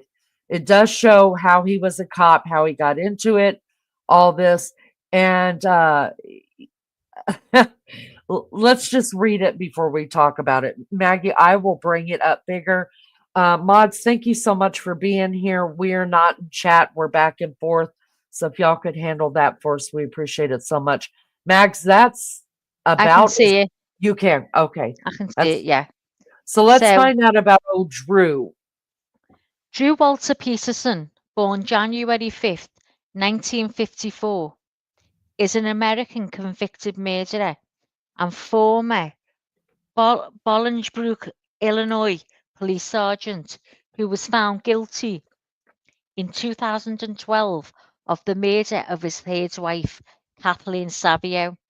A few months after their 2003 divorce, Peterson first received national publicity in 2007 when his fourth wife, Stacey Ann Hales Peterson, disappeared. Although the police and Stacey Ann's former family suspect foul play, she has never been found. Suspicions in Stacey Ann's case were fueled in part by the death of Savio, whose bruised body was found in a dry bathtub in her home in 2004, with a large gash to her scalp. Initially, Savio's official cause of death was found to be accidental drowning. In 2009, in light of Stacey Ann's disappearance, Peterson was indicted for Savio's murder after the second autopsy showed evidence of a struggle. Upon conviction, he was sentenced to 38 years in prison on February 21st, 2013. On February 9th, 2015, Peterson was charged with 2 additional felonies, solicitation of murder and solicitation of murder for hire. What's that mean? For attempting to have James Glasgow, the state's attorney handling his prosecution, killed. Peterson was convicted on May 31st, 2016 and sentenced to an additional 40 years on July 29th, 2016. On February 21st, 2017, he was transferred from Illinois Department of Corrections custody to the United States Penitentiary in Indiana. I can't say that. In December 2019, Peterson was transferred to an undisclosed out-of-state facility. Can you bring that more down, Lee?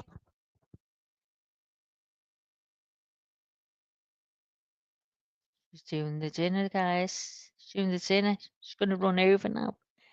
I can only see a bit of this left. Okay. So his personal life. Drew Peterson was born in Bolingbrook, Illinois, a suburb of Chicago, on January 5th, 1954. He graduated in 1972 from Willowbrook High School in Villa Park, Illinois, where he ran cross country. He joined the United States Army after graduation and briefly attended the College of DuPage in 1974 before moving to Falls Church, Virginia to train as a military police officer. Peterson began his 30-year career with the Bolingbrook Police Force in 1977. In 1978, he was assigned to the Metropolitan Area of Narcotic Squads, and in 1979, he received a Police Officer of the Year award from the department. Peterson retired in November 2007 at age 53 with the rank of sergeant and was given a tax-free $79,000 a year pension, almost $6,000 a month.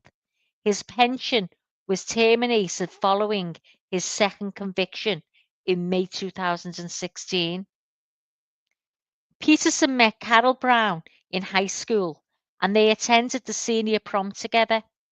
They married in 1974 but divorced 6 years later after Brown learned about Peterson's infidelity.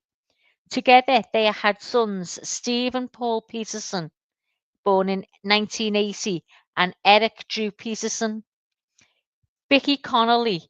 Peter married his second wife, Victoria Vicky Connolly, in 1982. They operated a bar together in Romerville. Connolly alleged enduring domestic violence during their decade-long marriage, including threats that Peterson knew how to kill her and make it look like an accident. Her daughter, Lisa Ward, who lived with them from ages 8 to 18, reported physical and psychological abuse from Peterson. The marriage ended in 1992 after Connolly discovered Peterson was having an affair with Kathleen Savio, whom he later married. Their divorce was finalized on February 18, 1992. Peterson married Kathleen Savio, born June 13, 1963, in Glendale Heights, Illinois. An accountant on May 3rd, 1992, just a few months after his divorce from Connolly. Together, they had 2 sons, Thomas, born in 1993, and Christopher, born 1994. During their marriage, the couple lived at 392 Pheasant Chase Drive in Bolingbrook. Their divorce was finalized on October 10, 2003. It was reported that between 2002 and 2004, police were called out to Peterson's house 18 times on domestic disturbances calls, including calls for returning children late after visitation. On March 1st, 2004, Savio's new body was found in a dry bathtub in the master suite of the Pheasant Chase Drive residence. Less than a month later, Peterson put the house up for sale. He did not mention Savio's death to the new owners, claiming he was only selling the house due to the fact that his children enjoyed swimming in the pool at his secondary residence down the street. Savio's death was initially ruled an accidental drowning by a coroner's jury that included a police officer who personally knew Peterson and assured the other jurors that he was a good man and who would never hurt his wife. However, following Stacey Peterson's later disappearance, Savio's body was exhumed and underwent forensic examination on November 16, 2007. Michael Baden, a former New York City medical examiner who conducted the examination at the request of Savio's relatives, and Fox News concluded that she died of drowning following a struggle when her body was placed in the bathtub. Post-mortem photos showed extensive bruising and scraping to her back, torso, and face, as well as a large unexplained gash in her scalp. The results of the official autopsy ordered by the county have not been released to the public.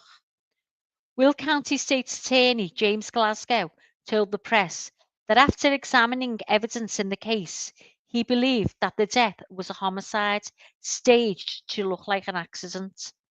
On February 21, 2008, Glasgow announced that a pathologist had determined Savio's death was a homicide, adding that the death had been investigated as such since reopening the case following the exhumation. Reverend Neil Scory, a pastor of Stacey Peterson's church, reported that Stacey had told him that Drew had killed Savio and had made it look like an accident, and that she was afraid of her husband. Stacey had provided Drew's alibi for his whereabouts on the evening of Savio's death. Peterson's trial proceeding on July 2012 was jeopardized when prosecutors attempted to introduce evidence that was not allowed. The Chicago Tribunal reported that the judge would rule on a mistrial on August 2nd, 2012. On August 15th, Peterson told the judge that he wanted to withdraw a request for a mistrial. His lawyers said that he wanted the current jury to decide if he kills his third wife. On September 6th, Peterson was convicted of killing Savio. On February 21st, he was denied a mistrial and sentenced to 38 years in prison. At age 49, Peterson married 19-year-old hotel receptionist Stacey Ann Cales, born January 20th, 1984, in Downers Grove, Illinois. On October 18th, 2003, and she subsequently changed her last name to Peterson. Stacey's mother, Christy, had previously been reported missing in 1998, although the two cases are not believed to be linked. Described as a troubled teenager, Cales began dating Peterson at age 17 with her father's permission. While Peterson was still married to Kathleen Savio, the couple lived at 6 Pheasant Chase Court in Bolingbrook, Illinois, less than a mile from the home he formerly shared with Savio. Together they had 2 children, Anthony, born 2003, and Lacey, 2005. Stacey legally adopted Savio's children and treated them like they were her own. She was close to completing her nursing degree from the Juliet Junior College at the time of her disappearance on Sunday, October 28, 2007. Stacey was officially reported missing in the early hours of Monday, October 29th, after his sister, Cassandra Cales, failed to hear from her when expected. Peterson claims that Stacey called him at 9 p.m. on Sunday to tell him that she had left him for another man and that she had left her 2002 Pontiac Grand Am Bolingbrook Crow International Airport. Stacey is still considered a missing person. Her family has launched a website to help her while talking with Marcia Clark. During Marcia Clark investigates, the First 48 defense attorney, Joe Brodsky, claimed to know what happened to Stacy and that he believed that after Drew passed away, Stacy will be found. I've got a cough.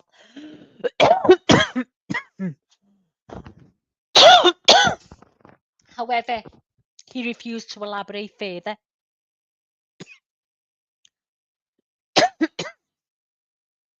Several leads were followed in the investigation by Illinois State Police with FBI involvement. 4 search warrants were issued, carried out at Peterson's property following Stacy's disappearance, including the seizure of firearms and both his and Stacy's vehicles. Peterson announced he plans to retire at Bollingsbrook Police Sergeant Detective December 2007. On November 15, the Bollingsbrook Police Pension Board voted to allow Peterson to collect his pension of $6,067.71 per month, stating current law gave them no option and he had not been convicted of a crime. Nick Maines, Peterson's long-time friend, admitted that he had Peterson bought 3 blue plastic containers from a cable company where they both worked part-time in 2003 and provided photos of these containers to police. Mims also sold his story to tabloid newspapers for an undisclosed sum of money. Peterson's stepfather, Thomas Murphy, who has a history of drug and alcohol addiction, attempted suicide 2 days after allegedly helping Peterson carry a plastic container from Peterson's Bolingbrook home to his SUV, fearing he may have helped dispose of Stacy's body. Neighbors reported seeing Peterson and another man hauling a 55-gallon barrel large enough to hold a person out of the house shortly after the disappearance. Cassandra Cales, Stacy's sister, said she wanted Peterson to take a lie detector test about his knowledge of a blue container that she saw in her garage 2 days before Stacy disappeared. Joe Brodsky, Peterson's attorney, denied that any container was missing from Peterson's home. There were also reports of truckers referring to the containers, but their stories were treated as not credible after it was discovered that they had not been in Bollingsbrook area at the times they claimed. On January 23, 2008, Peterson and his attorney, Joe Brodsky, called into the show of Chicago radio personality Steve Dahl, who had been lampooning Peterson since the case began. Brodsky suggested that Dahl host an on-air dating game with Peterson the following day, but WJMK managers and Dahl decided not to go through with it. Peterson appeared on CNN's Larry King Live on April 11, 2008, with Brodsky again present to advise which questions Peterson should answer. The interview reran on May 9, 2009, 2 days after Peterson's arrest. Peterson subsequently made guest appearances, including one from County Jail on radio station WLSAM and Mango Muller. After that radio appeared, Will County Judge Stephen White severely limited Peterson's access to the media.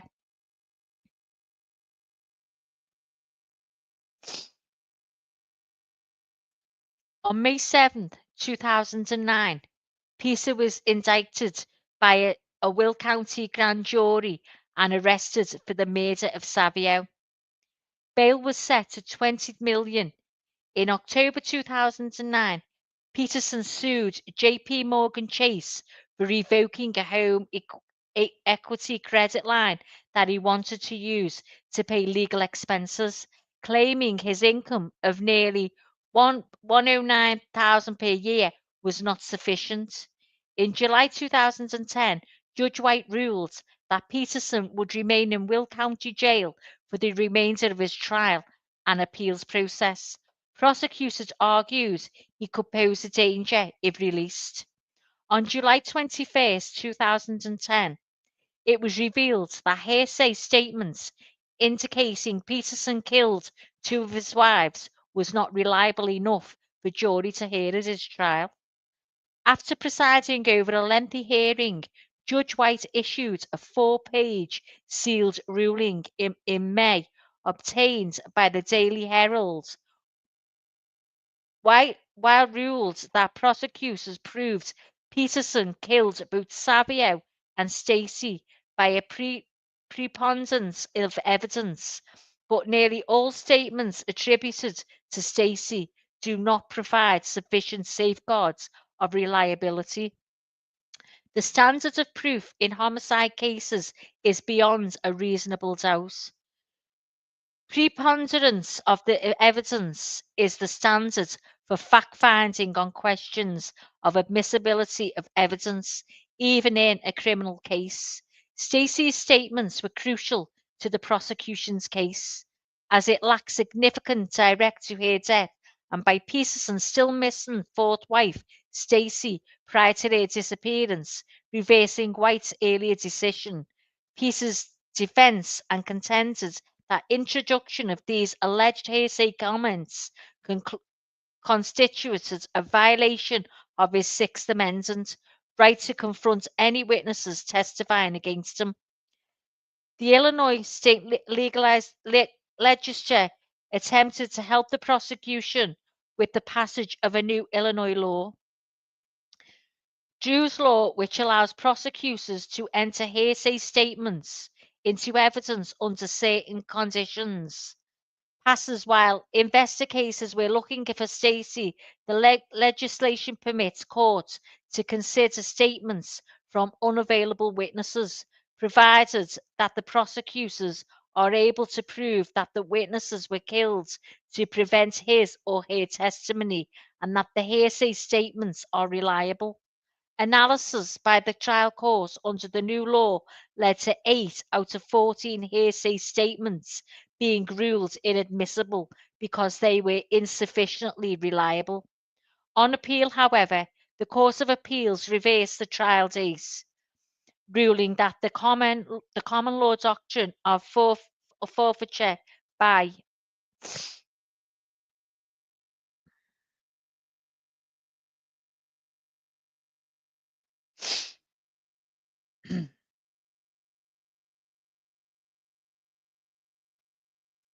Where's she gone?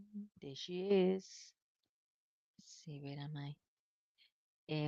Down a bit late, I think. Hang on now. I'm lost. Yeah, there we go. By wrongdoing, which is less restrictive than Drew's law, which allowed the statements to be admitted.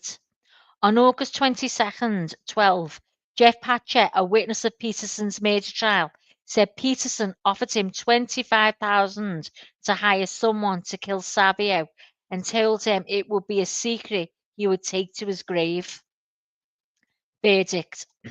On September 6, 2012, Peterson was found guilty of the premeditated murder of Savio. Jurors admitted that the most compelling evidence was based on the hearsay statements allowed under Drew's law. On February 21st, 2013, Peterson was sentenced 38 years in prison for the murder of his third wife. He was incarcerated at Menard Correctional Center in Chester, Illinois, but later moved to the Federal Correctional Institution, Terre Haute in Indiana. Within a month, he was attacked by another prisoner who hoped to sell his belongings on eBay. After a number of appeals on September 21st, 2017, the Illinois Supreme Court upheld the conviction. In December 19, Peterson was released from federal custody and transferred to a state facility outside of Illinois. His location is not being disclosed for security reasons. The Illinois Department of Corrections stated Drew Peterson was being transferred from the Federal Bureau of Prisons to a safe facility outside Illinois. He remains under the jurisdiction of the Illinois Department of Corrections for safety and security purposes. The department does not have to discuss any details concerning the placement of offenders who have transferred under the terms of the Interstate Corrections Compact Agreement. In October 21, Peterson filed a handwritten petition by post-conviction relief with the Will County Circuit Clerk. The petition alleges, amongst other claims, that State Attorney James Glasgow has intimidated witnesses during Peterson's 2012 murder trial.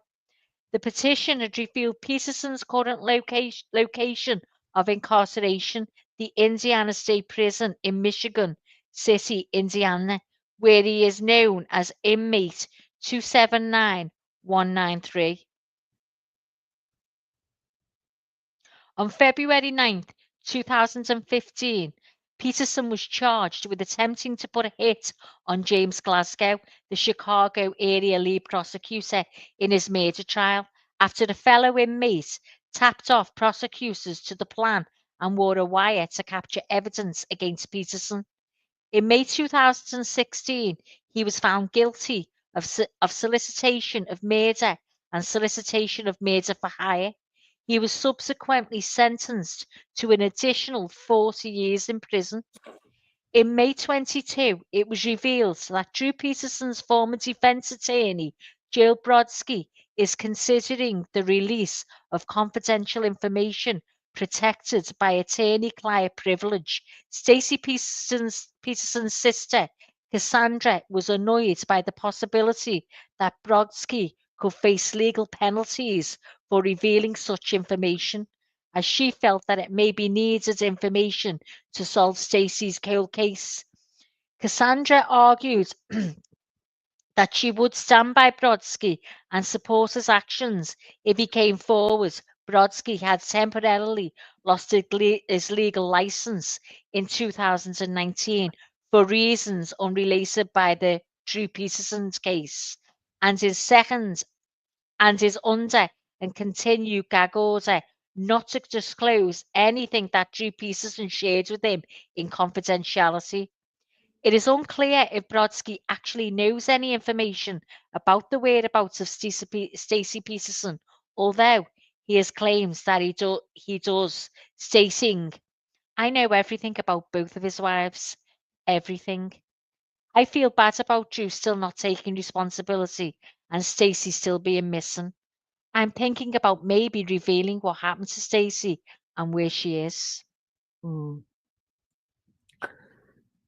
Thank you so much, Maggie, for reading that and about choking yourself. I know. I got so dry that I'm going to have a little swig now.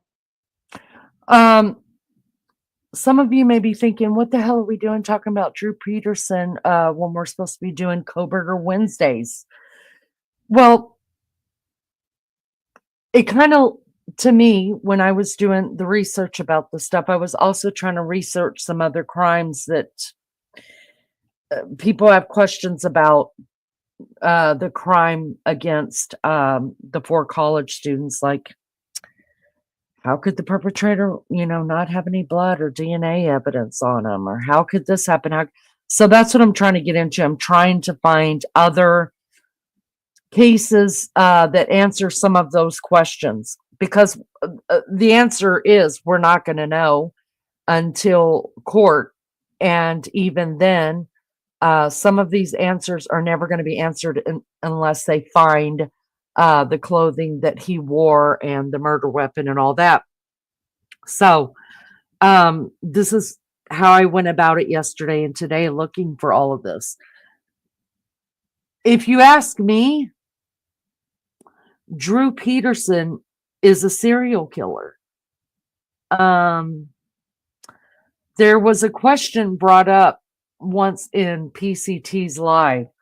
What's the difference between are a mass killer and a serial killer the same thing? And I do not believe them to be. Just because he's only been convicted of killing one wife.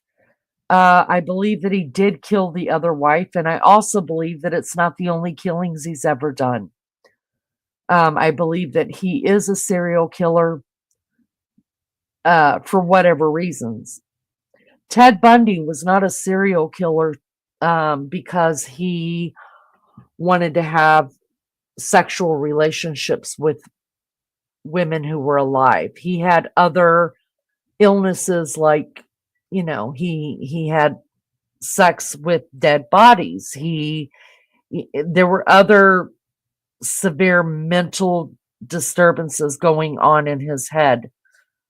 If Bryan Kohberger did this, it doesn't have anything to do with wanting to have sex with a woman. It's the fact, to me, that he's an incel, and no women is giving him the time of day because of some other creepiness that's going on with him. This Drew Peterson was not killing women or his wives because he wasn't having sex. I mean, clearly it shows that at least 3 of the 4 marriages that he was having affairs. So he wasn't having a problem with getting the women. Um, uh, I don't know if he killed for pension. A lot of people do that. They'll kill because they're not willing to share their money, just get a divorce and share money, or pay alimony, or pay, this or that, child support, whatever. It could have been that. Somehow I just don't think it was. I think he liked to kill. And I think that if people really dug into it and why they have it, I don't know. Or maybe they're just doing it now and even still just can't link him to it.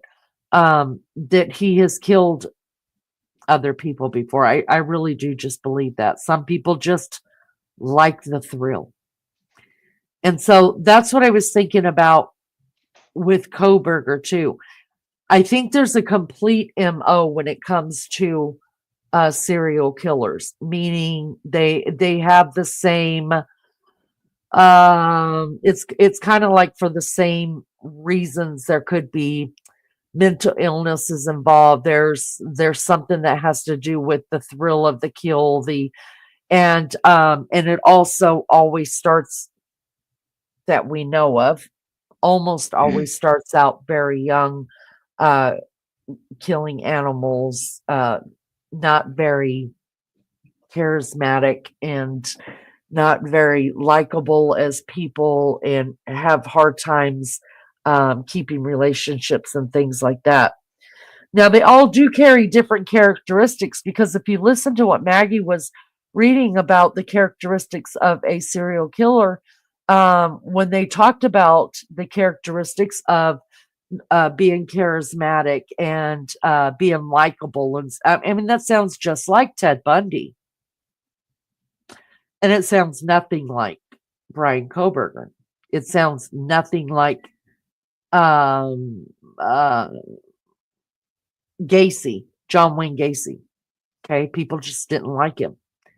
BTK was likable. I mean, he was a pillar of the church, y'all.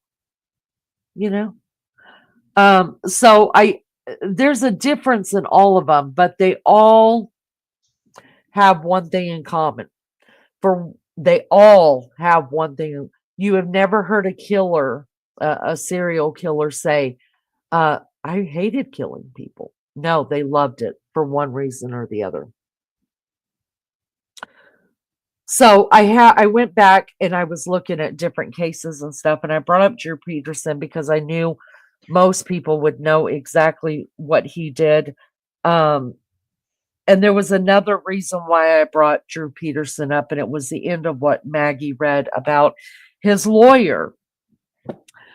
The whole lawyer-client privilege thing. The lawyer knows. I mean, he's basically just putting it right out there and saying it, that he knows what happened to both of his wives, right? But by law, he's not supposed to put that. You're not allowed to do that. unless you're subpoenaed to do it. Somebody, I don't even know if when you're subpoenaed, if you could actually do that. I know they could subpoena a doctor and get all of the records and stuff, but it has to be done through subpoena because, there's a HIPAA violation there. So I don't know what it would take to actually let a lawyer be able to talk, if it would be a subpoena or whatever. I don't know. But there's been a couple of times that we've talked about Ann Taylor on here. And do we believe that Bryan Kohberger has been honest with her about the killings? And if so, how can you actually represent somebody knowing full well that they did everything that they're being accused of doing and probably more? As in the Drew Peterson case, he's never been indicted on the death of his other wife, right? And her body's never been found. And I think what that guy meant by that they believe that her body will be found upon Drew Peterson's death is that I think after that, people who know are allowed to come forward and say so, because the gag order will be lifted. But how the hell can you represent somebody? I mean, if I was sitting in front of Kohberger, I don't care how much money I was making, and I found out that he did all these crimes.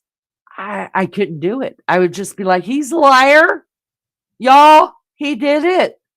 You know what I mean? I just could not do that. I couldn't do it. I know we're all different, and some people look at it as just a job. And I guess I have to understand that as well. But you guys do know that Ann Taylor, Kohberger's lawyer, she actually represented, or her office actually represented, one of the victim's mother in court 4 times. Xana Kernodle's mother has been in and out of jail for different reasons. You could look it up. I'm not here to bash anybody and do all that, but that's her journey that she's on. But I remember when it first came out that, yes, she had represented her 4 times in court.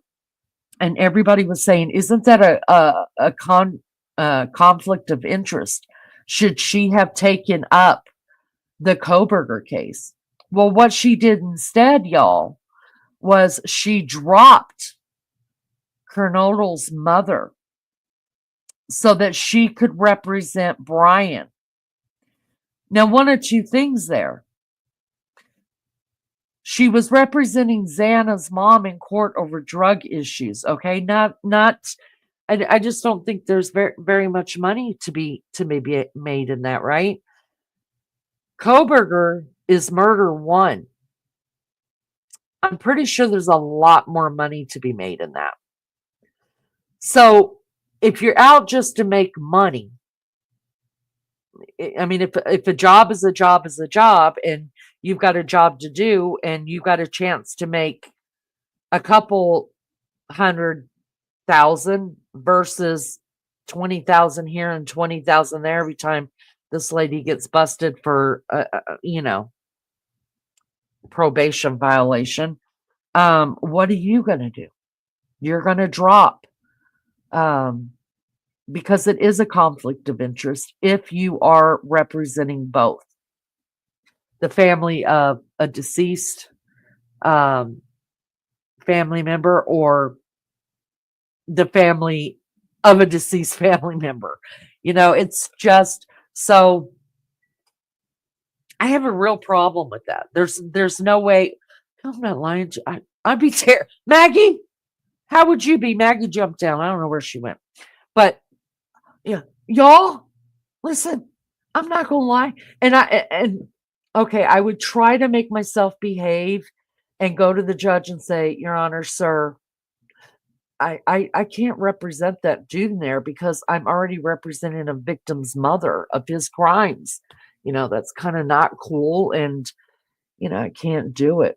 Or would I wait just to stand up and say, that fucker over there is guilty, y'all? What y'all look up, and then get hauled off to jail for a week? I'm still gonna smoke and get my Diet Coke delivered. So there's that, and that's why I brought up the two, just so that we could see the connection there. And that I honestly really I'm starting to believe differently in this whole Kohberger thing. I think he killed before this, and I didn't think he did. If you would have asked me just a couple weeks back when we were doing Kohberger Wednesdays, did I believe he killed somebody? I just didn't think he did. And then I see people who believe him to be innocent, and they say, well, he's never killed before. Well, okay. Has he never killed before, or has he never gotten caught? Because every serial killer hasn't gotten caught before. You know what I'm saying? That's what makes them a serial killer, because there's a couple of kills that they've had that they never got caught for, but they get caught for one of them, and then we figure out they're a serial killer. I don't know about you guys, but I'm starting to believe it. I don't know why. I have no evidence, zero evidence to prove it. But I think he's a smart guy. I do. I think he's a smart guy. B, he's not as smart as what he thinks he is, but I think he thinks that he was smart enough to get away with further in his killing spree than what he got. And obviously, if you believe that this isn't his first kill, that he did. I was looking up a lady named, hold on, tell you her name right now because I've got it all right here. Well, I thought I had it here. Do you guys remember the lady over in Pennsylvania that lived around the same place that Kohberger did? And she was a 45-year-old woman whose body was found in the neighborhood right there, like thrown over, like into some brush off of this little thoroughway, right? Oh, God, I can't believe I don't remember her name, and it's not in my history right now. Anyways, I was looking that up before I ever came live. Thank you, Lizzo. Thank you so much. And I was going to bring that one up because the crimes are so similar. The knives, how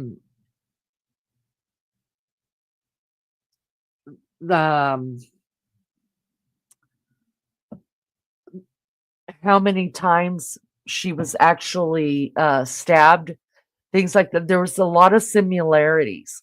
And Bryan Kohberger lived right there during the time. Now, I have no evidence to say the man did it. And then I kept going and kept going and kept going. I was like, all right, what does the family say? Then come to find out, tell me why his parents had to testify in Dana Smithers, that's her name. Tell me why Bryan Kohberger's parents had to testify before the grand jury in the Dana Smithers case. Yet her sister, Dana Smithers, the victim, her sister came out and said there is no known correlation between Bryan Kohberger and her sister. There's no evidence to show that he had anything to do with this crime. The police also have said that. Yes, she in her home when it happened. She had walked down to either the trash or something. She was just walking outside when she was abducted. So her phone, her purse, her everything, supposedly abducted. It was at nighttime. Yeah, so she was there. Her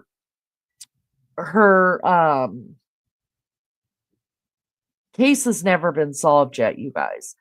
And they just had the grand jury on that since the Idaho murders, and since Bryan's been incarcerated.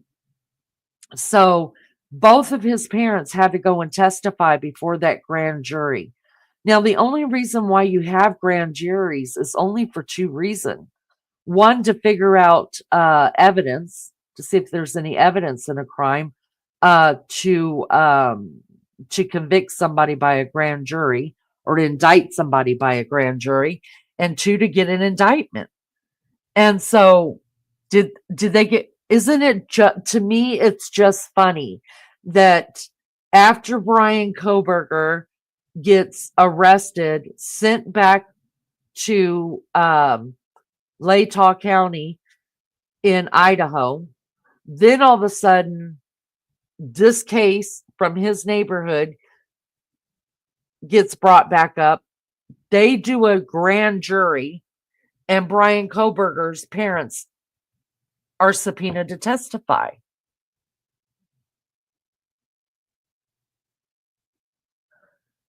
I don't know. Were they trying to indict Bryan Kohberger on it, and they didn't have enough evidence? So you see what I'm saying? If in fact Bryan Kohberger did kill this woman, don't know if he did. I'm just putting it out there. I don't know if he did. But if he did, he's gotten away with that one so far. Because the grand jury came back, whatever they were doing, they didn't have enough evidence to indict. So my wondering was, because Bryan Kohberger was living in Pennsylvania at the time during that murder, did the parents have to go and testify as to his alibi there? Did Bryan Kohberger speak through Zoom for the grand jury? I don't know. You never get anything from the grand jury. We don't get any.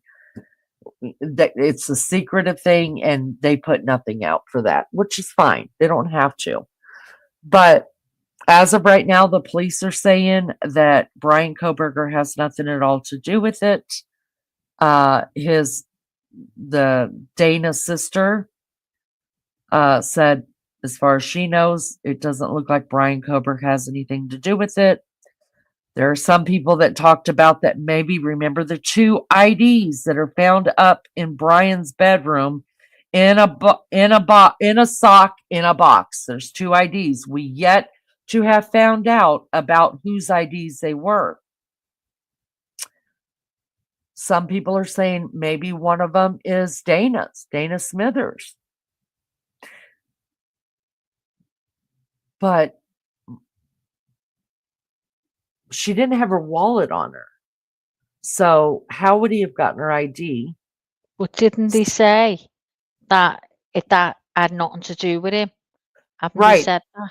Right. Yeah. So no, they haven't come out and said that it did or did. The police are just saying that as far as they can see, that Kohberger did not have anything to do with that. Yeah. And I think, because it's going around that people are saying one of those ID cards are probably hers. I'm thinking if he was in possession of one of her ID cards, I think that's a reason to.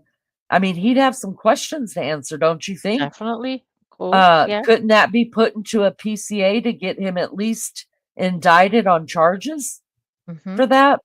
I am so curious whose IDs they are. I know. So curious about that. Like I said, I'm not saying he did. I'm not saying he didn't, but something is sus. And the other reason that I started thinking he's killed before, you guys, is because of the two things that we've learned about since we've been doing these. The one body camera cam that is showing where those girls in that house called the police, and there was a guy standing over her bed with some sort of Yeah. knife in her hand, and she kicked the shit out of him, and he took off running. And because of his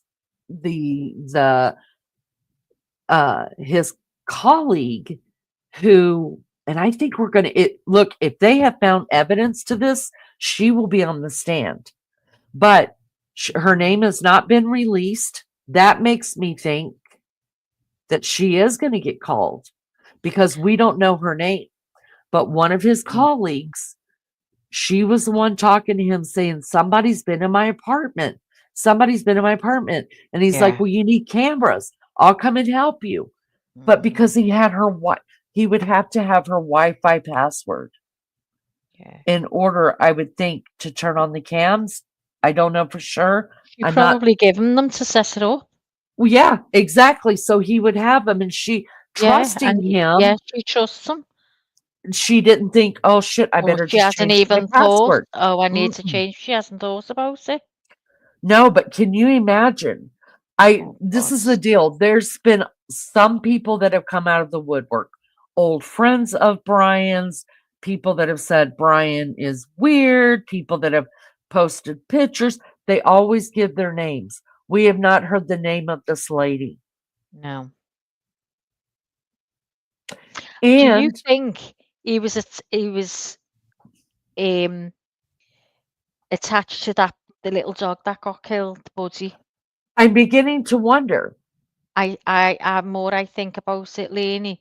Hmm. They say about animals, how do you know he just wasn't using that poor dog to see timing and if he'd get away with it and stuff like that, do you know what I mean? Yeah, I'm Is in beginning the to area. and that's just one that was reported. They said that there were other animals that Others, had yeah, died I in looked the it up. area. Yeah, So, and that just didn't die. They were killed in the area. So, I just, you guys, I feel like puzzle pieces are finally not so much mm, going together, but coming. You know how you got like a 500-piece puzzle spread across the table, and then you see a bunch of greens, it goes to a tree. So you put all the greens together and you know that they go together mm, right there, but you just haven't connected, but you know that they're a part of each other. That's what yeah, I feel like is happening with this for me. I really do. And we may never know, because only Bryan knows, right? If he killed those animals, obviously, that we know of, there's no videotape of him doing it. So there's stuff we may never know, but I'm just starting to believe he's done it before. I really am. I me really am. too. Inspirational says, I wholeheartedly believe that it was him, being his arrogance and some other words out of his mouth. April says, wouldn't they have had to have some evidence for a grand jury? That is correct. You are correct, because we even had a grand jury in the Kohberger case. That's right. No, you don't think so? Hold on, I'll look it up. Let me see. Give me just a second. Oh, you can always give reasonable dose to every action he has.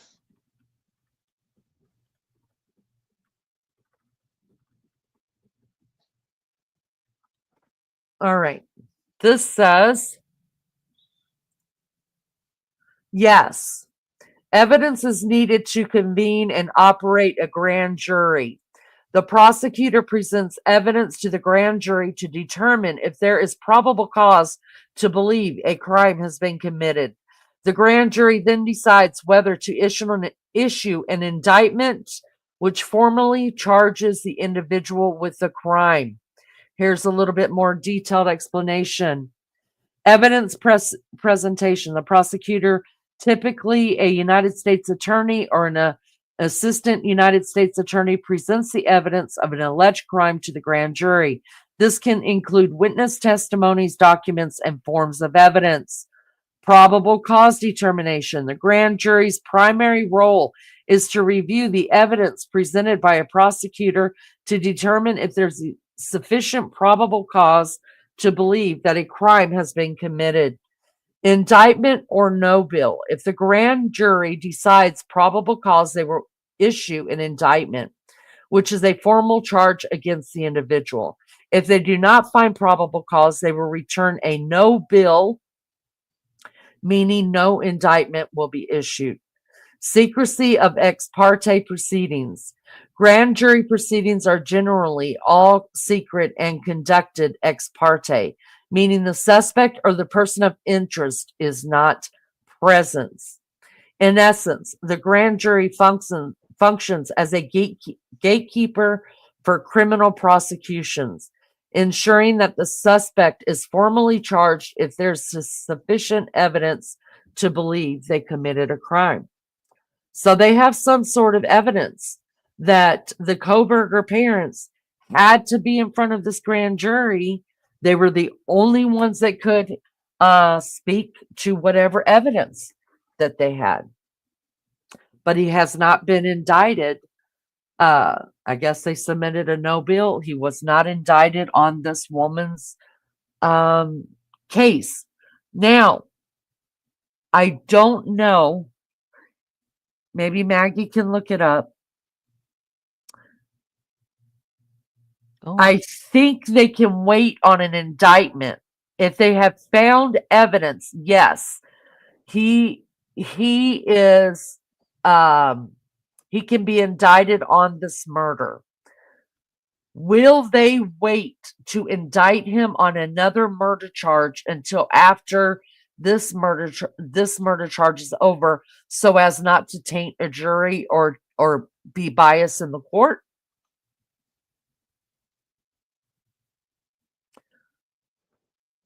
Because if that's the case, which I believe is the case, I'm not sure, that they will not bring up charges against him, even though they have probable cause to believe that he did do it.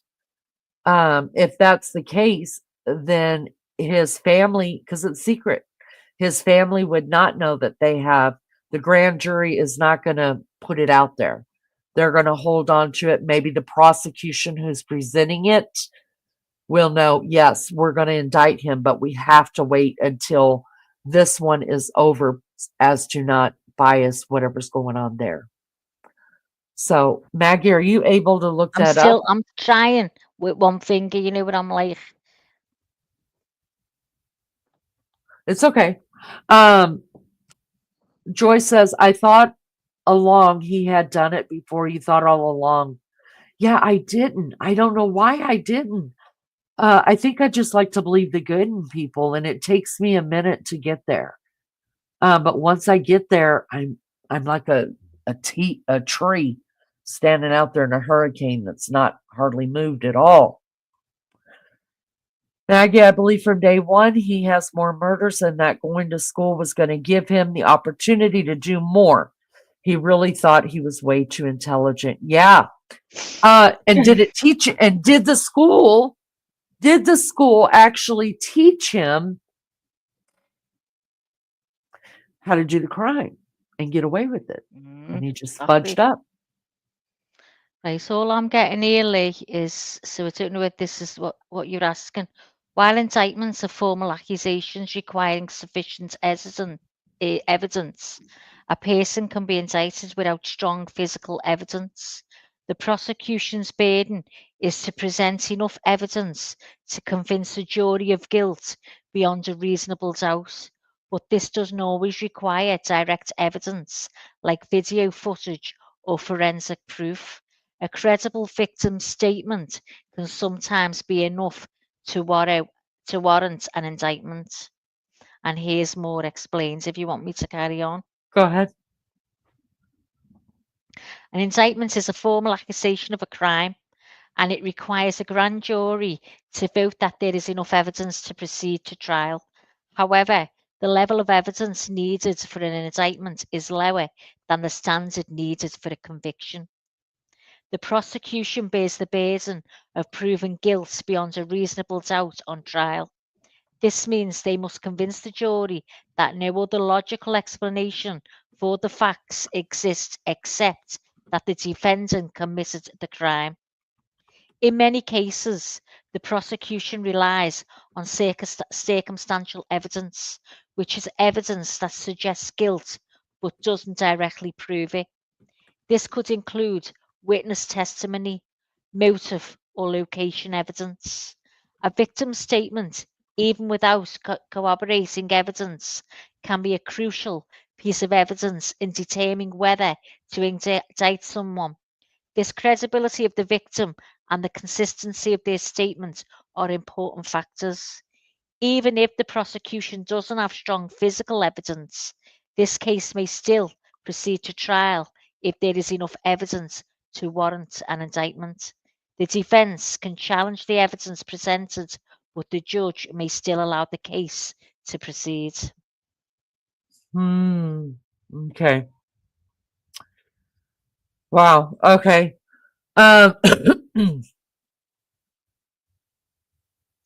Is this what you want? So what comes first, conviction or indictment? No, indictment No. comes first. Yeah. Okay. No, I typed it in, and if a person has been indicted for murder, can he be indicted for murder in another state before trial? And it says yes, a person can be indicted for murder in another state, even if they have already been indicted for murder in different state. They are awaiting trial. The principle of dual sovereignty allows states to prosecute individuals for crimes committed within their jurisdiction, regarding whether they've been charged elsewhere. Okay. And was that April that says yeah, If look at he Lori gets the Vallow. death penalty, she says, does he get to choose how? No. If they've got a couple things, like Idaho does have a couple of options, right? Supposedly right now they don't have all the medication, or they may not have the medication to put him to death via lethal injection. So they made it a law again, brought the law back that they can be firing squad executed. Now, if both are available, I don't know. I know some places he can. We can look that up. We'll have to look that up state by state, so I can look it up for Idaho. He's still trying to put reasonable doubt. I can't read right through his soul. It's not just him. I mean, listen, the defense knows he's toast, you guys. All they're trying to do, the only thing that they're not trying to get him off anymore. They're just trying to get the death penalty off the table. Yeah.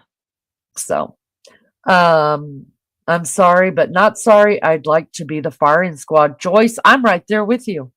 And me. I'd shoot him in the leg first on purpose. I'd be like, yo, Bryan, you okay, dude? Yo, hold on. I'm here to help you, Bryan. Pop! Right in the head. Yeah, that's what I would do. But I'm a mean bitch. Oh, you are too, Joyce. See, that's why we get along. Joyce and I like each other. I'd have to shut my eyes. I'd be terrified. I'd shoot him in the balls first. That would really hurt. Oh, Bryan, I'm so sorry. Here, I'm here to help you. Pop! Fuck off. I can crack with my teeth. Sounds sausage. All right, let's do this. All right, there are two more comparison things that I brought up with the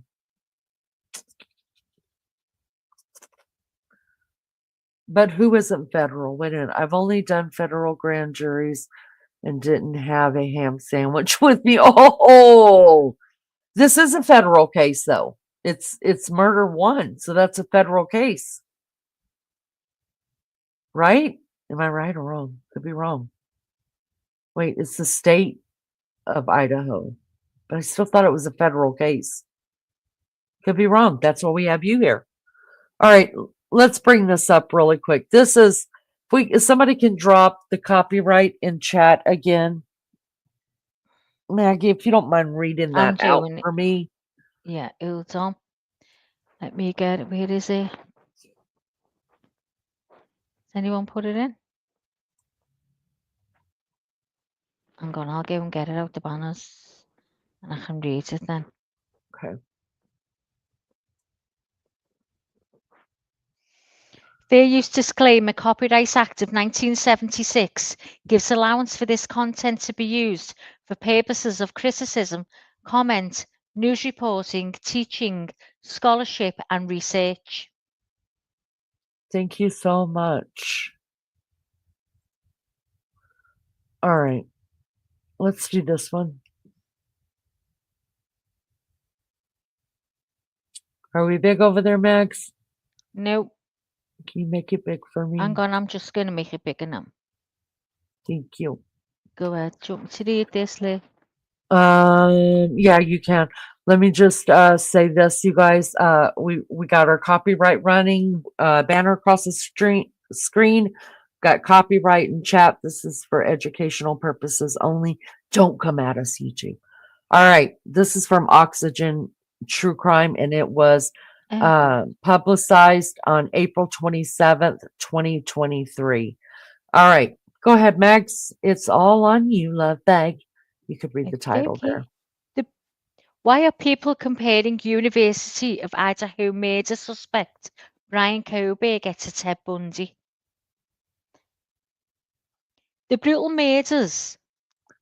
Hang on, let me get this closer to me. Sorry, The brutal murders last fall of 4 University of Idaho students, along with subsequent arrest of their accused killer, has generated sensational interest both in the small college town where the tragic killings took place, as well as across the nation, not only for the shocking nature of the crimes itself, but also for the unique details that appear to surround the case.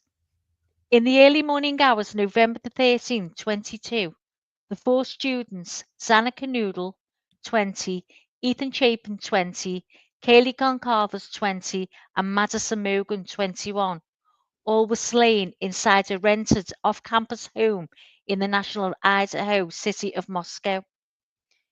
The 3 female victims lived in the house while Chapin Canoodle's boyfriend was staying there overnight as a guest.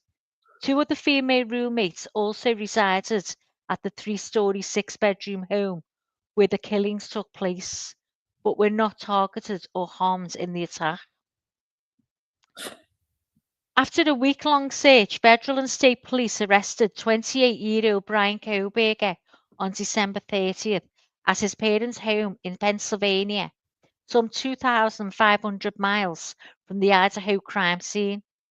Kohberger was charged with 4 counts of first-degree murder and single count of burglary, appearing for the first time in a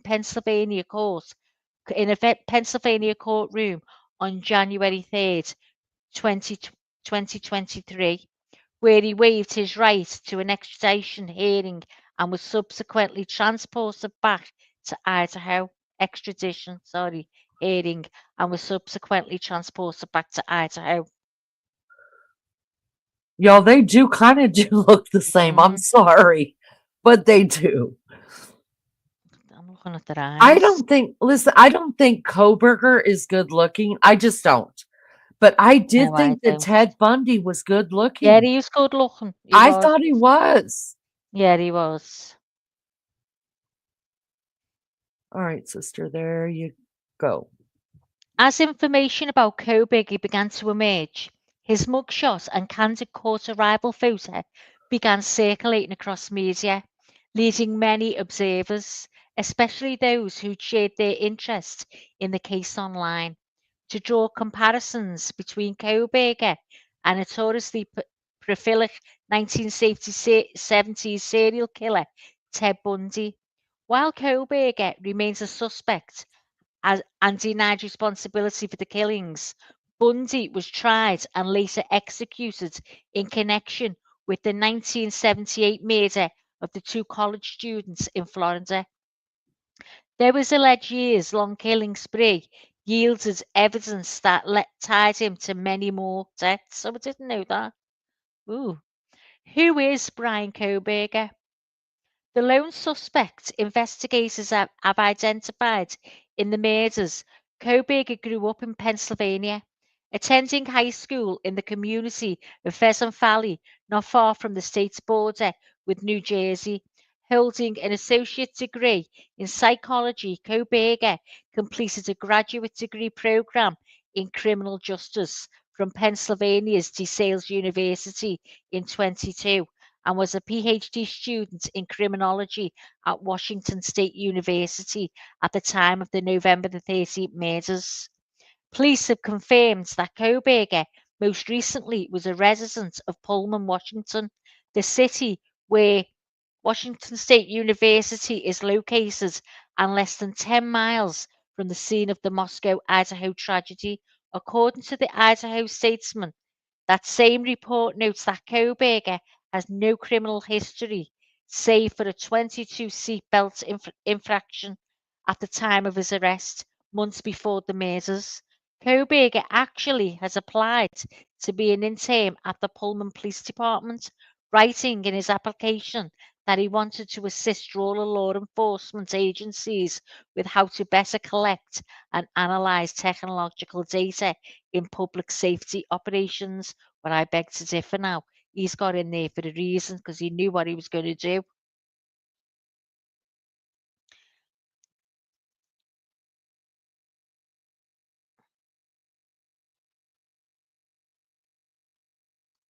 So Pullman wanted to assist. Described by acquaintances and his public defender as both intelligent and eager to fit in, Kohberger reportedly brought up the murders in conversation with a neighbour in Pullman while the investigation was ongoing. After he was apprehended, he reportedly demonstrated calmness in understanding the charges against him, as well as confidence that he would be exonerated as a suspect. Both Kohberger and Bundy were college educated. While Bundy was a convicted murderer, Kohberger remains only a suspect in the crimes for which he has been accused. Both, though, have personal histories that reflect an intellectual interest in the inner workings of criminal investigations and criminal psychology. After a handful of abandoned attempts at attending various colleges, Bundy graduated in 72 from the University of Washington with a degree in psychology, the same subject Kohberger later studied. A former girlfriend recalled Bundy's earlier fascination with the subject as a topic of conversation. He even worked as a Washington undergraduate at the Suicide Hotline Crisis Center in Seattle while on a staff there. Bundy taught callers through mental and emotional crises and made the acquaintance of eventual book author Anne Rule, who would go on to publish her account of Bundy's criminal activity in The Stranger Beside Me. The extent of Bundy's 1970 serial spree may never be fully known, though it spans years and claims a trail of victims that appear to reveal his affinity to targeting young college females. The predilection of bears an affinity with the 2022 Idaho murders, in which all four victims, three of them female, also were college students.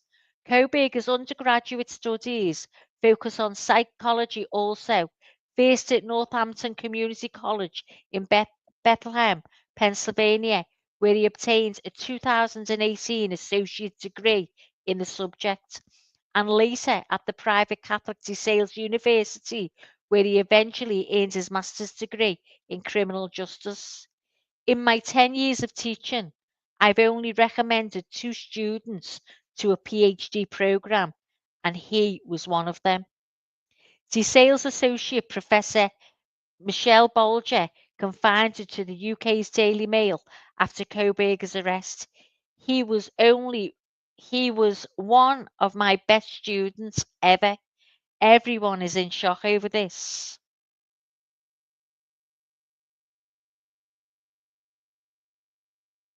Bundy infamously talked to his victims, studying their movements patterns and behaviours before closing distance in brutal fashion. The 1978 attack in Tallahassee, Florida, that led to his arrest left 2 female students dead and 2 others severely injured, and showed evidence of what he would later emerge as Bundy's reportedly preferred manner of killing, intimately close-up contact with his victims that allowed him to sexually assault, bludgeon, and strangle them. Similarly, the 4 students who died in the Idaho attacks all bore wounds indicative of up-close traumatic violence. Firearms often used at range don't appear to have been a factor in the manner of death. Rather, each was stabbed repeatedly inside the rental home. Police later said they linked Kohberger to the murders after discovering DNA on a leather knife sheath that had been left behind on Morgan's bed. For many online observers, the most easy, accessible comparison between Bundy and Kohberger has stemmed from the release of Kohberger's mugshot on January 3rd, Pennsylvania court appearance.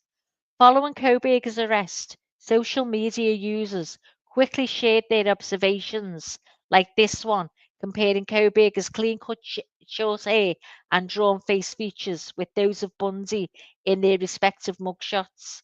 Each appears in their police photo with similarly styled hair, gaunt cheeks, straightforward gazes beneath high arched eyebrows, and thin-set lips above strongly protruding chins.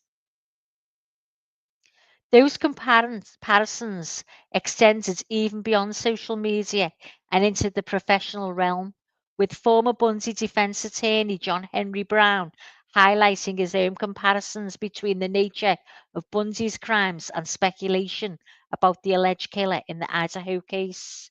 Comparing the Idaho crime scene to a de facto sorority house like the Chi Omega house, where Bundy killed 2 Florida State University females in '78, Brown said both cases appear to reflect the random Bundy killing 2 Florida State University females.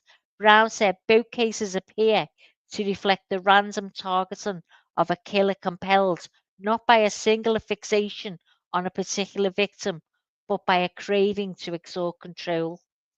Just the randomness of it's actually something that does stand out, he told Fox News. Of course, most of Ted's misbehaviours was random. There were times when Ted would follow people and then decide not to kill them. And that was his way of exercising his grandiosity, you know. I can control life there and then. Mm. What do you think? Tell me what you think. I think, yeah, he has got similarities. I mean, not got loads, like, but I mean, I think when you first look at that picture, you'd say, yeah, but if you compare the 2, I don't think you wouldn't say, oh my God, he's the double of him. There was one that I showed you. It can't have been Ted Bundy because the similarities, it showed the 2. And it was scary because he was identical and he was a serial killer. I can't remember who it was. Was it I can't, BTK? Bind, torture, kill. I can't BTK. remember, Lee, but I know he was very, very like him, and he had a lot of his traits as well. But it's the serial killer traits, isn't it? It is the serial killer traits. Yeah, but I just find it odd after looking at the top 15 PhD schools for Yeah, criminology, that he picks one that he's that yeah, smart, but he yeah. picks one that doesn't even rank, Mhm. and it's halfway across the country. It's all the way across the country, Yeah, and it's the same place that Ted Bundy went. Not the same school, mind you, but yeah. because they had two different courses they were taking. Seems his But mindset is like just to get this education. He knew what he wanted to do, and he wanted to get as much of law enforcement's ideas and what the way they looked at things and stuff like that, because he just must have knew what he was going to do. He must have had this need to do it, like without getting caught. Like, he really put himself through all that to do yeah, this. That was his yeah. mindset. Joyce says, I have a feeling they're not going to let a lot of people in the trial and probably no recording of it. As of right now, they're going to do like what they did for the Murdaugh case, and what they're doing right now for all of the hearings. They're using the court's cameras so that they can control what the people are seeing. So hopefully they keep that. I don't think there's going to be a lot of people. I think it's going to be done very much like Delphi. There's going to be a few seats that are offered to the public, and it's going to be on a first come first serve basis. So I do think that there's going to be a lot of YouTubers and news reporters camping out to try to get a seat in court. That's what I think is going to happen. She is a public defender, yes, but she has the right to say she has a conflict of interest, and you can't just quit. It has to be signed off by a judge. But I think had she gone before the first judge, Judge John Judge, and said, "Look, I feel like it's just going to bring bad press. It's going to be bad news if people find out that I actually um, represented one of the victims' mothers before I took on this." So I think he probably would have signed off on it. It's kind of like the Jodi Arias case where Kirk Nermy, one of her lawyers, he couldn't stand her. And she was very difficult to work with, so he says, and well, all of them say, and he wanted off the case. He went before the judge and he was like, "Look, I want off this case. I want away from her. She's toxic. You can't work with the girl. She just," and the judge wouldn't let him go off the case. He had no um legal or good reason that he shouldn't be doing his job. But I think after that one is the last one that he actually was a public defender for. Um, Lunch Lady says, I think it's weird his mom wrote an article in the paper in support of Bundy. That brings me to that. Thank you for saying that. How anybody could know what Bundy did and could be in supporting him is beyond me. Is his mother the type of person? I don't know. Is his mother the type of person that could, if not married, could be one of those inmate wives?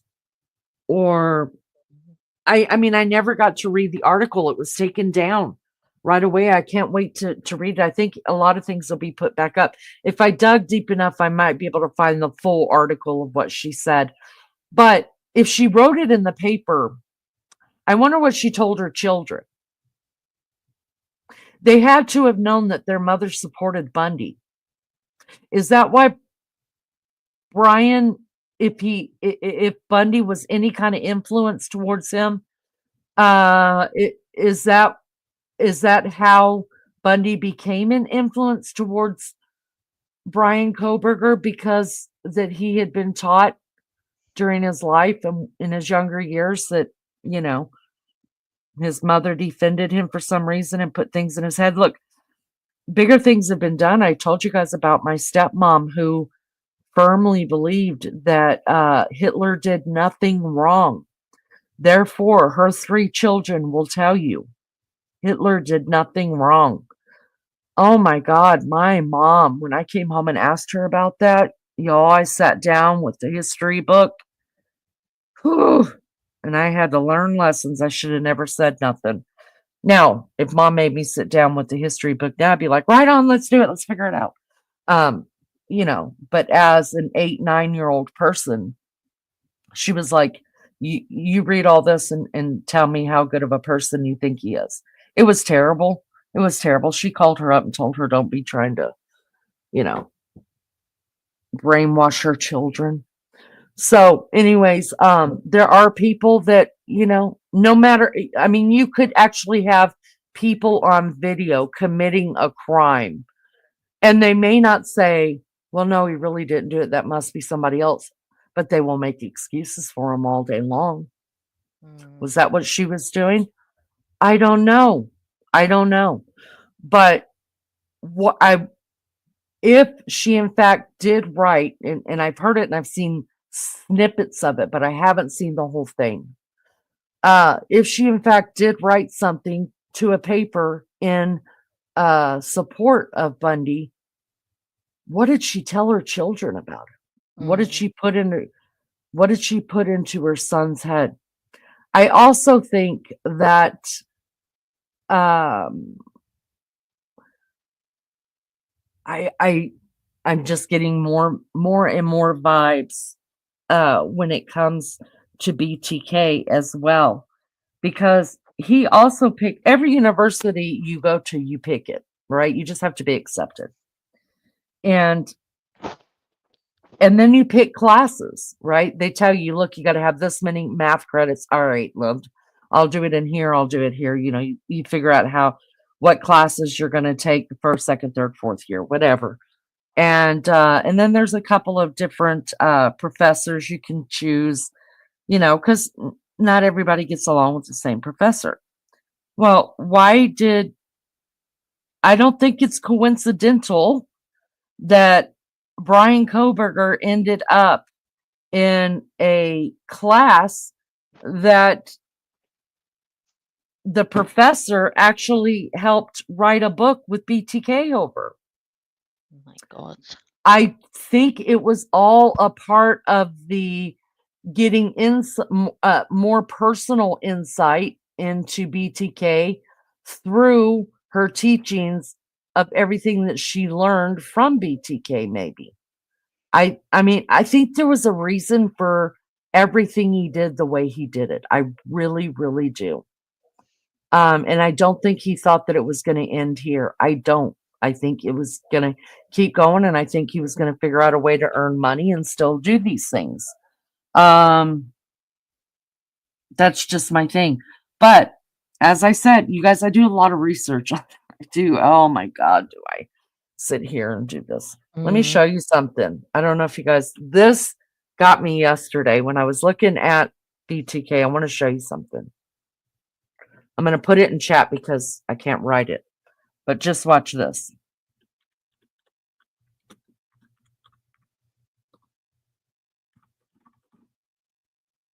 Where's the damn equal sign? There it is. um,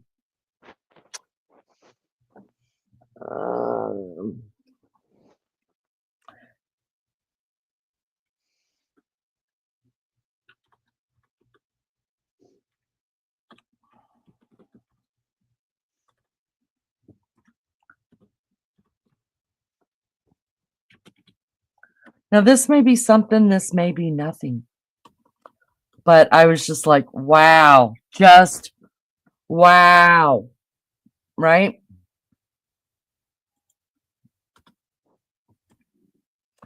All right. Get back there.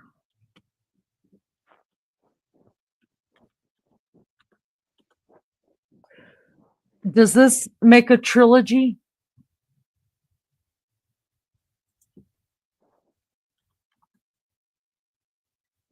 It's all gone quiet. Hold on. Here we go. Dog's on cue.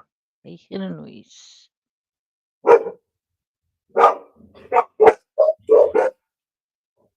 Anybody? The dogs go mad when we're talking about Kohberger. No, I think Beefcake is home. I'm telling you, they Oh. bark at anything. So do you see what I put right there in chat, you guys? Now it may be something, it may be nothing.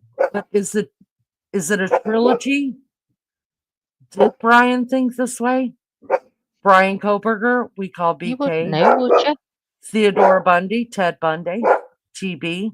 If you put the initials together, BTK.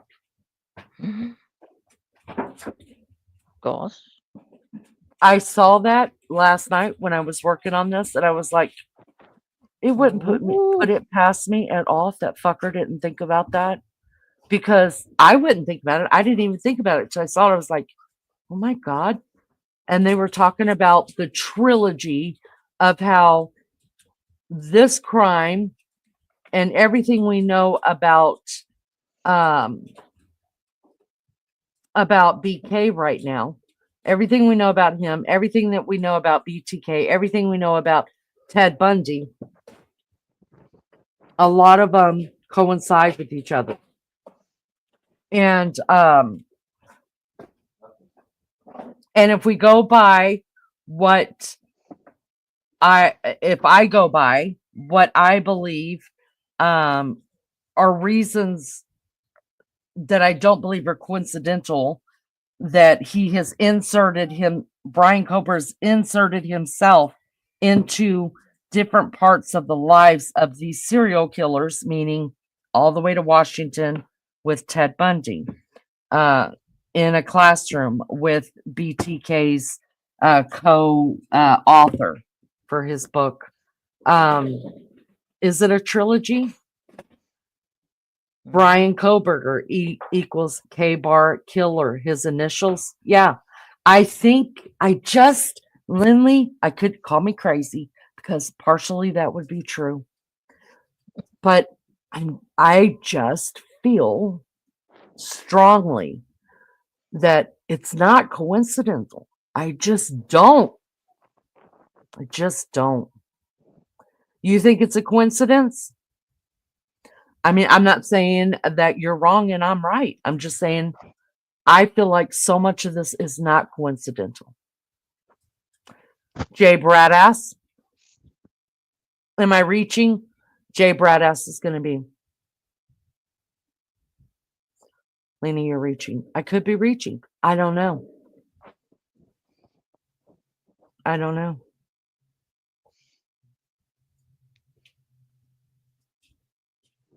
at all. Always about this case, isn't it? So, nothing surprised me. Has any of my family tried to get in touch with you? My sister, my mama or daddy?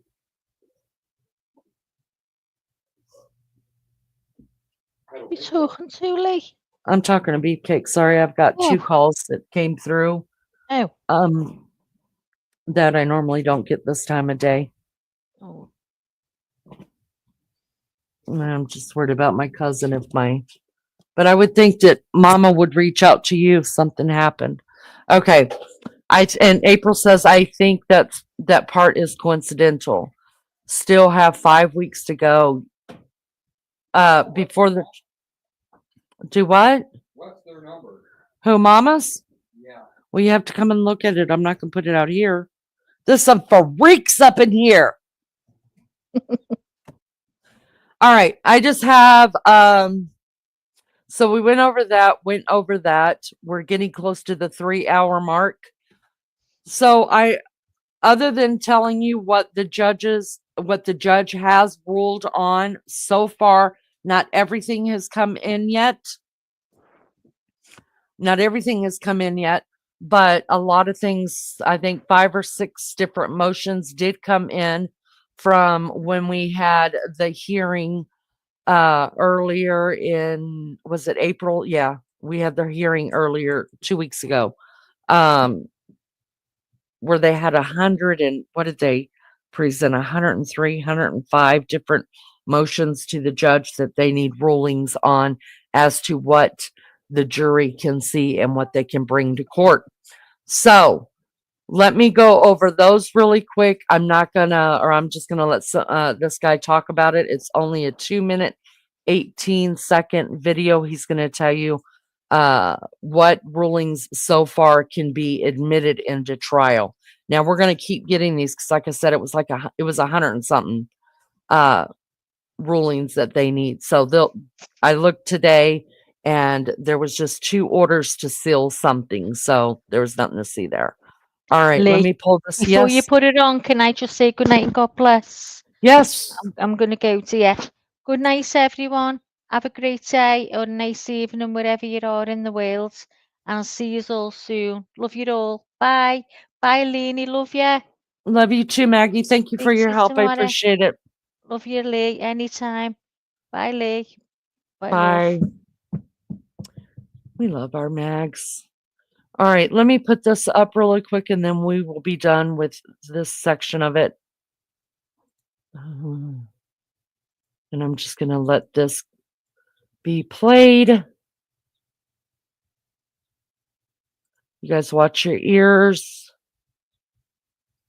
Here we go. Court ruling on some potential evidence in the case against Idaho College murder suspect Bryan Kohberger, as his trial is set to get underway in a little over 3 months. ABC's Melissa Adon is here now with details. Melissa, good morning. Good morning. So the judge for the Idaho College murders case is laying the groundwork with these critical decisions ahead of the high-profile murder trial this summer. This morning, the judge in the Idaho College murders case largely siding with prosecutors in several key rulings for Bryan Kohberger's August trial. Regarding Kohberger's autism spectrum disorder, DNA evidence, witness testimony, and suspect's car, Judge Stephen Hippler severely restricting what Kohberger's defense team can say about his autism spectrum disorder unless Kohberger takes a stand on his own behalf in order to explain his behavior. The judge clearing the way for an Idaho State Police lab manager to testify on specifics of Kohberger's DNA, which prosecutors say was found at the crime scene on a knife sheath similar to this. What does a knife sheath at a scene mean? That's going to be the ultimate question. The defense has argued that Kohberger's DNA could have gone on the sheath by other means than murder. Prosecutors claim Kohberger bought the knife and sheath on Amazon 8 months before Kaylee Gonzalez, Madison Mogan, Zaina Kernodle, and Ethan Chapin were fatally stabbed in an off-campus home in Moscow, Idaho in 2022. Do you think that the surviving roommates were under the stress of the immediate events? As for one of those surviving roommates, the judge ruling her account of seeing a masked intruder with bushy eyebrows can be used at trial. The defense claimed it would bias the jury, but the judge called her descriptions remarkably consistent. And the judge will allow a state expert to testify that this white Hyundai Elantra spotted on security cameras at and around the crime scene is the same make and model that Kohberger drove. Now the trial is set for August. Kohberger is charged with 4 counts of first-degree murder and 1 count of burglary. A not guilty plea was entered on his behalf by a judge. This is Google Pixel 9a with Gemini. It's free at Verizon. Are you really? You guys, I have to go.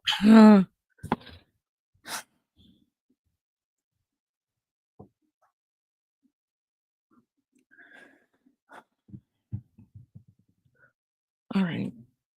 I'm sorry. Thank you guys for being here. I appreciate it so much. And I'll see you on the next one, okay? You guys just say a prayer for my family, please. That's what my family's trying to get in touch with me about. My cousin just passed. He was on hospice for cancer. So I need to go. I need to get in touch with my family. Love you guys so much. Thank you for being here. I'll talk to you guys tomorrow, same time. Bye, guys.